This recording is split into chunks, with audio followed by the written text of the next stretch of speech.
ਕਵਨ ਜੋਗ ਕੌਣ ਗਿਆਨ ਧਿਆਨ, ਕਵਨ ਬਿਦ ਉਸਤਤ ਕਰੀਐ।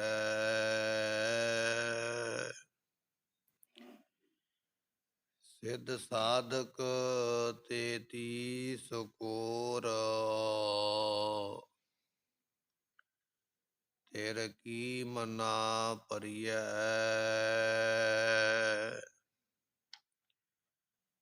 ਬ੍ਰਹਮਾਦਿਕ ਸਨਕਾਦ ਸੇਖ, ਗੁਣ ਅੰਤ ਨ ਪਾਏ।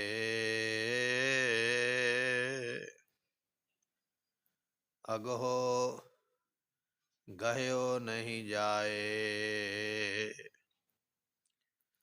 ਪੂਰ ਸਭ ਰਹਿਓ ਸਮਾਏ। ਜਿਹ ਕਾਟੀ ਸਿਲਕ ਦਿਆਲ ਪ੍ਰਭ, ਸੇ ਜਨ ਲਗੇ ਭਗਤੇ।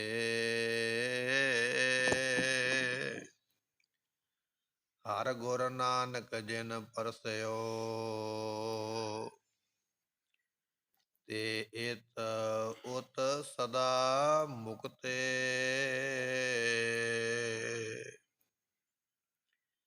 ਹਰ ਗੁਰ ਨਾਨਕ ਜਿਨ ਪਰਸਿਓ,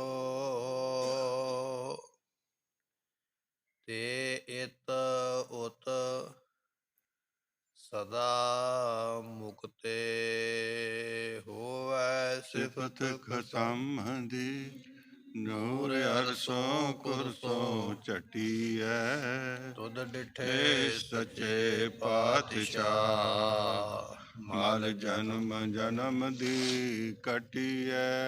ਡਿਠੇ ਸੱਚੇ ਪਾਤਸ਼ਾਹ, ਮਲ ਜਨਮ ਜਨਮ ਦੀ ਕਟੀਐ। ਸਤਨਾਮ ਸ੍ਰੀ ਵਾਹਿਗੁਰੂ ਸਾਹਿਬ ਜੀਓ। ਮਾਰੂ ਮਹਲਾ ਪਹਿਲਾ। ਅਸੁਰ ਸੰਘਾਰਨ ਰਾਮ ਹਮਾਰਾ, ਕਟ ਕਟ ਰਮਈਆ ਰਾਮ ਪਿਆਰਾ। ਨਾਲੇ ਲੱਖ ਨਾ ਲਖਿਆ ਮੂਲੇ, ਗੁਰਮੁਖ ਲਿਖ ਵਿਚਾਰਾ ਹੈ। ਅਸੁਰ ਸੰਘਾਰਨ ਰਾਮ ਹਮਾਰਾ। ਵਾਹਿਗੁਰੂ ਜੀ ਕਾ ਖਾਲਸਾ, ਵਾਹਿਗੁਰੂ ਜੀ ਕੀ ਫਤਿਹ। ਪਤਿਤ ਪਾਵਨ ਗਰੀਬ ਨਵਾਜ ਸਤਿਗੁਰਾਂ ਦੀ ਹਜ਼ੂਰੀ ਵਿੱਚ ਸੁਭਾਏਮਾਨ ਹੋ ਰਹੀ ਗੁਰੂ ਕੀ ਸੰਗਤ, ਗੁਰੂ ਗ੍ਰੰਥ ਸਾਹਿਬ ਮਹਾਰਾਜ ਦੀ ਬਾਣੀ ਵਿੱਚ ਬਚਨ ਗੁਰੂ ਨਾਨਕ ਦੇਵ ਪਾਤਸ਼ਾਹ ਦੀ ਮਹਿਮਾ ਦਾ ਮਹਾਰਾਜ ਨੇ ਕਥਨ ਕੀਤਾ ਹੈ। ਹਰ ਗੁਰ ਨਾਨਕ ਜਿਨ ਪਰਸਿਓ। ਗੁਰੂ ਨਾਨਕ ਦੇਵ ਮਹਾਰਾਜ ਜੀ ਹਰਿਹਰ ਪਰਮੇਸ਼ਰ ਦਾ ਰੂਪ ਨੇ, ਜਿਨ੍ਹਾਂ ਨੇ ਗੁਰੂ ਨਾਨਕ ਸਾਹਿਬ ਦੇ ਚਰਨ ਪਰਸ ਲੈ, ਚਰਨਾਂ ਨੂੰ ਜਿਨ੍ਹਾਂ ਨੇ ਧਿਆਇਆ ਹੈ, ਜਿਨ੍ਹਾਂ ਨੇ ਚਰਨਾਂ ਤੇ ਮੱਥਾ ਟੇਕਿਆ ਹੈ, ਉਹਨਾਂ ਨੂੰ ਦਾਤ ਕੀ ਮਿਲੇਗੀ। ਤੇ ਸਤਿਗੁਰੂ ਕਹਿਣ ਲੱਗੇ ਇਤ ਉਤ ਸਦਾ ਮੁਕਤੇ। ਇਸ ਲੋਕ ਵਿੱਚ ਵੀ ਮੁਕਤ ਤੇ ਪਰਲੋਕ ਦੇ ਵਿੱਚ ਵੀ ਮੁਕਤ ਹੋ ਜਾਣਗੇ। ਇਹ ਗੁਰੂ ਨਾਨਕ ਦੇਵ ਪਾਤਸ਼ਾਹ ਦੀ ਮਹਿਮਾ ਹੈ। ਜਿਨ੍ਹਾਂ ਨੇ ਗੁਰੂ ਨਾਨਕ ਸਾਹਿਬ ਦੀ ਬਾਣੀ ਸੁਣੀ ਹੈ ਨਾ, ਜਿਨ੍ਹਾਂ ਨੇ ਬਾਣੀ ਪੜ੍ਹੀ ਹੈ, ਪਾਤਸ਼ਾਹ ਕਹਿਣ ਲੱਗੇ ਗੁਰੂ ਨਾਨਕ ਸਾਹਿਬ ਪਰਮੇਸ਼ਰ ਦਾ ਰੂਪ ਨੇ। ਸੁਣਨ ਵਾਲਿਆਂ ਨੂੰ, ਪੜ੍ਹਨ ਵਾਲਿਆਂ ਨੂੰ ਲੋਕ ਤੇ ਪਰਲੋਕ ਦੇ ਵਿੱਚ ਮਹਾਰਾਜ ਸਾਹਿਬ ਜੀ ਮੁਕਤੀ ਦੀਆਂ ਦਾਤਾਂ ਬਖਸ਼ਿਸ਼ ਕਰ ਦਿੰਦੇ। ਐਸੇ ਸਤਿਗੁਰਾਂ ਦੀ ਬਾਣੀ ਜੋ ਹੈ ਆਪਾਂ ਸਰਵਨ ਕਰਨ ਜਾ ਰਹੇ ਹਾਂ। ਆਪਣੇ ਮਨ ਦੇ ਧਿਆਨ ਨੂੰ ਟਿਕਾਈਏ, ਭਾਵਨਾ ਦੇ ਨਾਲ ਸਤਿਗੁਰਾਂ ਦੇ ਅੰਮ੍ਰਿਤ ਬਚਨ ਸਰਵਨ ਕਰੀਏ। ਮਿਲ ਕੇ ਆਖੀਏ ਸਤਨਾਮ ਸ੍ਰੀ ਵਾਹਿਗੁਰੂ ਸਾਹਿਬ ਜੀ। ਸਤਨਾਮ ਸ੍ਰੀ ਵਾਹਿਗੁਰੂ ਸਾਹਿਬ ਜੀਓ। ਮਾਰੂ ਮਹਲਾ ਪਹਿਲਾ। ਮਾਰੂ ਰਾਗ ਦਾ ਇਹ ਸ਼ਬਦ ਹੈ ਪਹਿਲੇ ਪਾਤਸ਼ਾਹ ਧੰਨ ਗੁਰੂ ਨਾਨਕ ਦੇਵ ਮਹਾਰਾਜ ਸਾਹਿਬ ਜੀ ਕਰਤਾਰਪੁਰ ਸਾਹਿਬ ਦੀ ਧਰਤੀ ਤੇ ਇਹ ਸਾਨੂੰ ਦਾਤ ਬਖਸ਼ਿਸ਼ ਕਰ ਰਹੇ ਨੇ। 22 ਸ਼ਬਦ ਮਹਾਰਾਜ ਨੇ ਉਚਾਰੇ ਸਨ, 8 ਸ਼ਬਦ ਆਪਾਂ ਸਰਵਨ ਕਰ ਲਏ। ਅੱਜ 9ਵਾਂ ਸ਼ਬਦ ਜਿਹੜਾ ਹੈ ਉਹ ਸ਼ੁਰੂ ਹੋ ਰਿਹਾ ਹੈ। ਗੁਰੂ ਨਾਨਕ ਦੇਵ ਪਾਤਸ਼ਾਹ ਜੀ ਉਪਦੇਸ਼ ਬਖਸ਼ਦੇ ਹਨ। ਅਸੁਰ ਸੰਘਾਰਨ ਰਾਮ ਹਮਾਰਾ। ਸਤਿਗੁਰੂ ਕਹਿੰਦੇ ਜੋ ਸਾਡਾ ਰਾਮ ਹੈ ਨਾ, ਪਰਮੇਸ਼ਰ, ਉਹ ਜਿਹੜੇ ਪ੍ਰਤੱਖ ਦੈਂਤ ਨੇ ਇਹਨਾਂ ਨੂੰ ਵੀ ਮਾਰਨ ਵਾਲਾ ਹੈ। ਜਿਵੇਂ ਹਰਨਾਕਸ਼ ਹੋਇਆ, ਮਹਾਰਾਜ ਦਾ ਬਚਨ ਨਾ, ਹਰਨਾਕਸ ਦੁਸ਼ਟ ਹਰ ਮਾਰਿਆ। ਹਰਨਾਕਸ਼ ਨੂੰ ਮਾਰਨ ਵਾਲਾ ਵੀ ਉਹ ਹੈ। ਦੁਨੀਆ ਵਿੱਚ ਰਾਵਣ ਹੋਇਆ ਹੈ, ਜਿਸ ਨੂੰ ਬੜਾ ਵੱਡਾ ਰਾਜਾ ਵੀ ਮੰਨਿਆ, ਪਰ ਗੁਰਬਾਣੀ ਨੇ ਉਸ ਨੂੰ ਦੈਂਤ ਹੀ ਆਖਿਆ ਹੈ, ਮੂਰਖ ਹੀ ਆਖਿਆ ਹੈ। ਉਸ ਨੂੰ ਵੀ ਮਾਰਨ ਵਾਲਾ ਉਹ ਪਰਮਾਤਮਾ ਹੀ ਹੈ।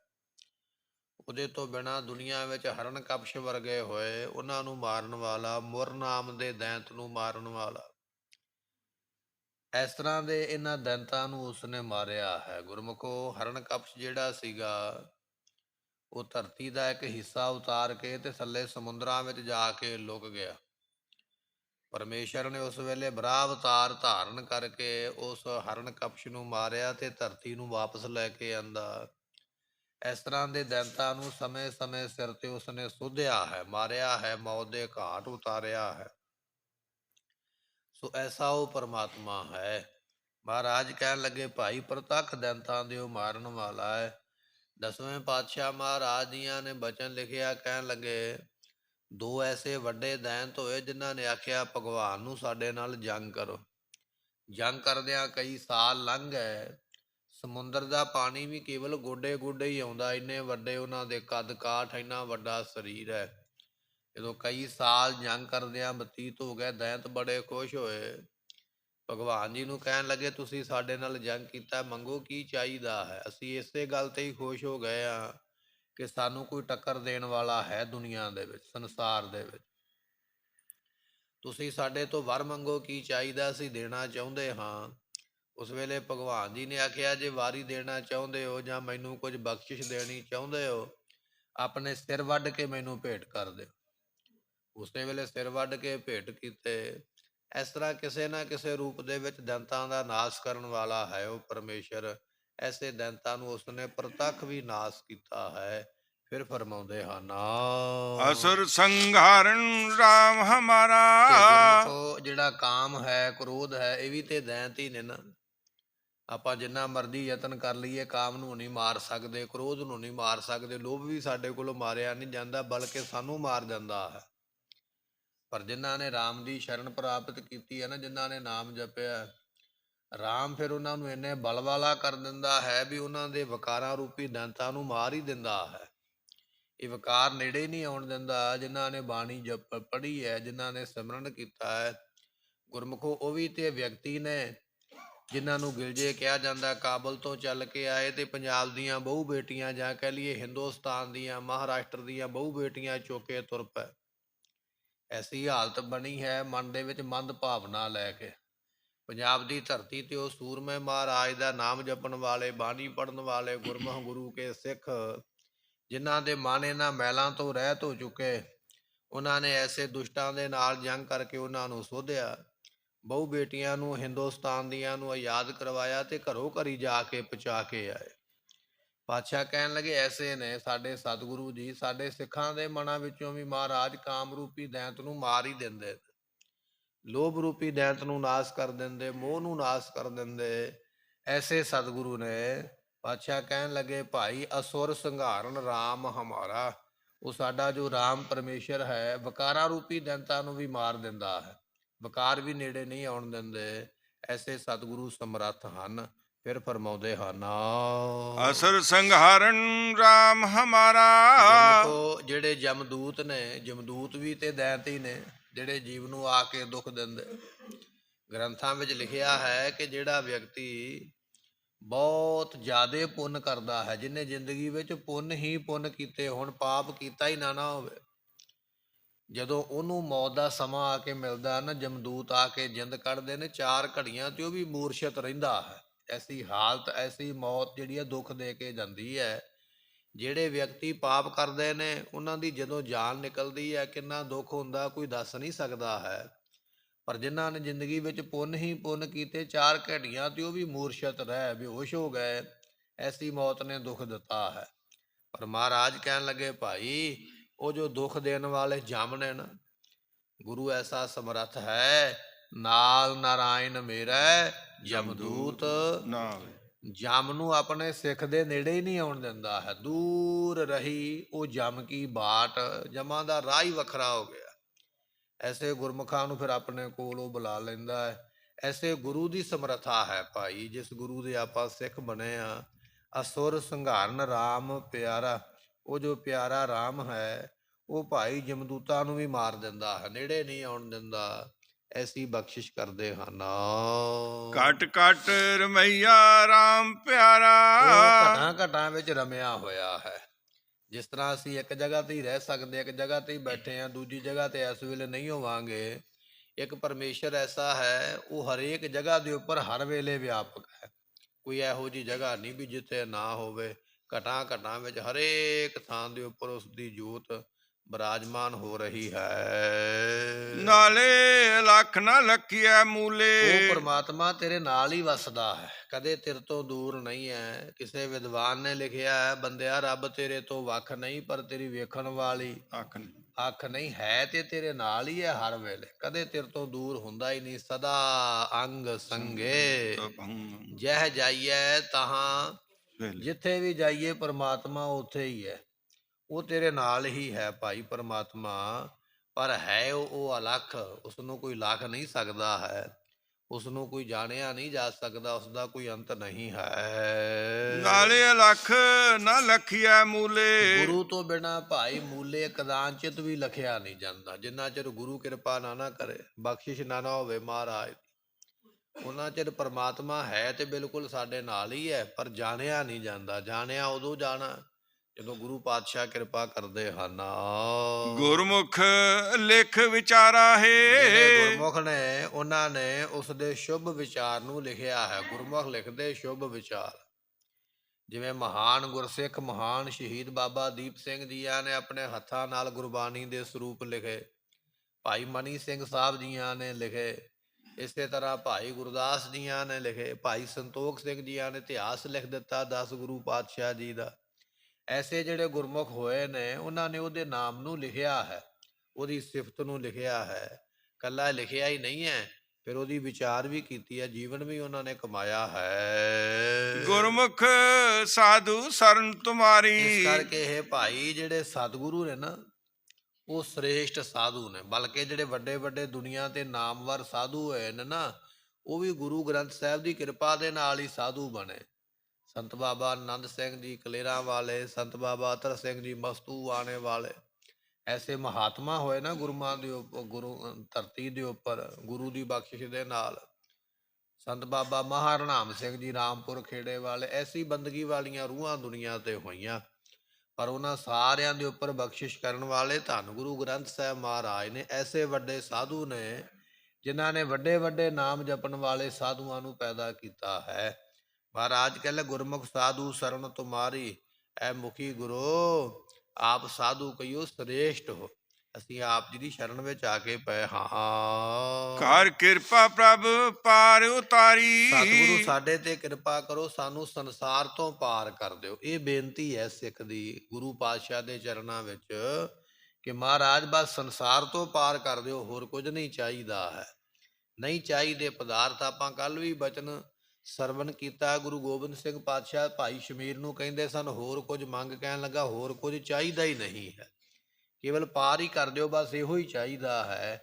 ਇਸ ਤਰ੍ਹਾਂ ਗੁਰੂ ਕਾ ਸਿੱਖ ਗੁਰੂ ਦੇ ਅੱਗੇ ਬੇਨਤੀ ਕਰੇ ਵੀ ਸਤਿਗੁਰੂ ਸੰਸਾਰ ਤੋਂ ਪਾਰ ਕਰ ਦੇਣਾ ਕਰੋ। ਅਗਨ ਪਾਣੀ ਸਾਗਰ ਅਤ ਗਹਿਰਾ। ਗੁਰਮੁਖੋ ਇਹ ਜਿਹੜਾ ਸੰਸਾਰ ਸਮੁੰਦਰ ਹੈ ਨਾ, ਇਹ ਬੜਾ ਹੀ ਗਹਿਰਾ ਡੂੰਘਾ ਹੈ। ਜਿਵੇਂ ਸਮੁੰਦਰ ਦੀ ਡੂੰਘਾਈ ਮਾਪੀ ਨਹੀਂ ਜਾ ਸਕਦੀ, ਮਿਣੀ ਨਹੀਂ ਜਾ ਸਕਦੀ ਹੈ। ਸਮੁੰਦਰ ਵਿੱਚ ਕੀ ਕੀ ਚੱਲਦਾ ਪਿਆ, ਕਿੱਥੇ ਕੀ ਹੋ ਜਾਣ ਵਾਲਾ ਹੈ, ਨਹੀਂ ਕੋਈ ਜਾਣਦਾ ਹੀ ਨਹੀਂ ਹੈ। ਦੁਨੀਆ ਵਿੱਚ ਬੜੇ ਬੜੇ ਧਨਾੜ ਵਿਅਕਤੀ ਹੋਏ। ਪਿੱਛੇ ਜੇ ਆਪਾਂ ਇਹ ਖਬਰ ਪੜ੍ਹੀ ਸੀ ਨਾ ਸੋਸ਼ਲ ਮੀਡੀਆ ਦੇ ਉੱਪਰ ਵੀ ਦੁਨੀਆ ਦੇ ਅਮੀਰ ਆਦਮੀ ਜਿਹੜੇ ਸਨ ਸਮੁੰਦਰ ਦੇ ਥੱਲੇ ਚਲੇ ਗਏ।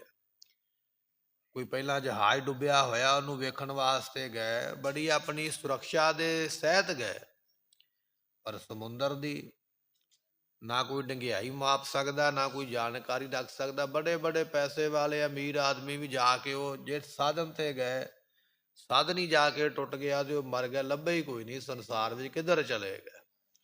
ਮਹਾਰਾਜ ਕਹਿਣ ਲੱਗੇ ਭਾਈ ਸਮੁੰਦਰ ਦਾ ਵੀ ਕੋਈ ਅੰਤ ਨਹੀਂ ਪਾ ਸਕਦਾ ਹੈ। ਪ੍ਰਤੱਖ ਜਿਹੜਾ ਸਮੁੰਦਰ ਹੈ ਨਾ, ਪਤਾ ਹੀ ਕੋਈ ਨਹੀਂ ਕਿੱਥੇ ਕੀ ਹੈ। ਤੇ ਇਹ ਜਿਹੜਾ ਸੰਸਾਰ ਹੈ ਇਹਦਾ ਵੀ ਕਿਸੇ ਨੂੰ ਕੋਈ ਭੇਦ ਨਹੀਂ ਪਾਇਆ ਹੈ। ਪ੍ਰਮਾਤਮਾ ਨੇ ਕਦੋਂ ਕਿੱਥੇ ਕੀ ਕਰ ਦੇਣਾ ਹੈ। ਸਤਿਗੁਰੂ ਪਾਤਸ਼ਾਹ ਕਹਿਣ ਲੱਗੇ ਸੰਸਾਰ ਰੂਪੀ ਸਮੁੰਦਰ ਬੜਾ ਡੂੰਘਾ ਹੈ। ਸਮੁੰਦਰ ਦੇ ਵਿੱਚ ਬੜਵਾ ਨਲ ਨਾਮ ਦੀ ਅੱਗ ਬਲਦੀ ਹੈ, ਜਿੱਥੇ ਸਮੁੰਦਰਾਂ ਦਾ ਪਾਣੀ ਸੜਦਾ ਹੈ। ਜਿਹੜੇ ਸਮੁੰਦਰ ਦੇ ਪਾਣੀ ਦੇ ਵਿੱਚ ਚੱਲਣ ਵਾਲੇ ਜਹਾਜ਼ ਨੇ ਉਹਨਾਂ ਨੂੰ ਵੀ ਉਸ ਜਗ੍ਹਾ ਦੇ ਉੱਪਰ ਜਾਣ ਦੀ ਮਨਾਹੀ ਹੈ, ਤੇ ਜਿਹੜੇ ਆਕਾਸ਼ ਦੇ ਵਿੱਚ ਜਹਾਜ਼ ਉੱਡਦੇ ਨੇ ਉਹਨਾਂ ਨੂੰ ਵੀ ਮਨਾਹੀ ਹੈ ਵੀ ਉੱਥੋਂ ਉੱਡ ਕੇ ਨਹੀਂ ਲੰਘਣਾ। ਉਹ ਜਹਾਜ਼ ਖਿੱਚ ਕੇ ਆਪਣੇ ਵਿੱਚ ਸੁੱਟ ਲਈ ਜਾਂਦੀ ਹੈ। ਐਸਾ ਉੱਥੇ ਪਾਣੀ ਦੇ ਸੜਨ ਦਾ ਪ੍ਰਬੰਧ ਪਰਮਾਤਮਾ ਨੇ ਕੀਤਾ ਹੋਇਆ। ਉਸ ਨੂੰ ਬੜਵਾ ਨਾਲ ਅੱਗ ਕਹਿੰਦੇ, ਜੋ ਸਮੁੰਦਰਾਂ ਦੇ ਪਾਣੀ ਨੂੰ ਸਾੜਦੀ ਹੈ।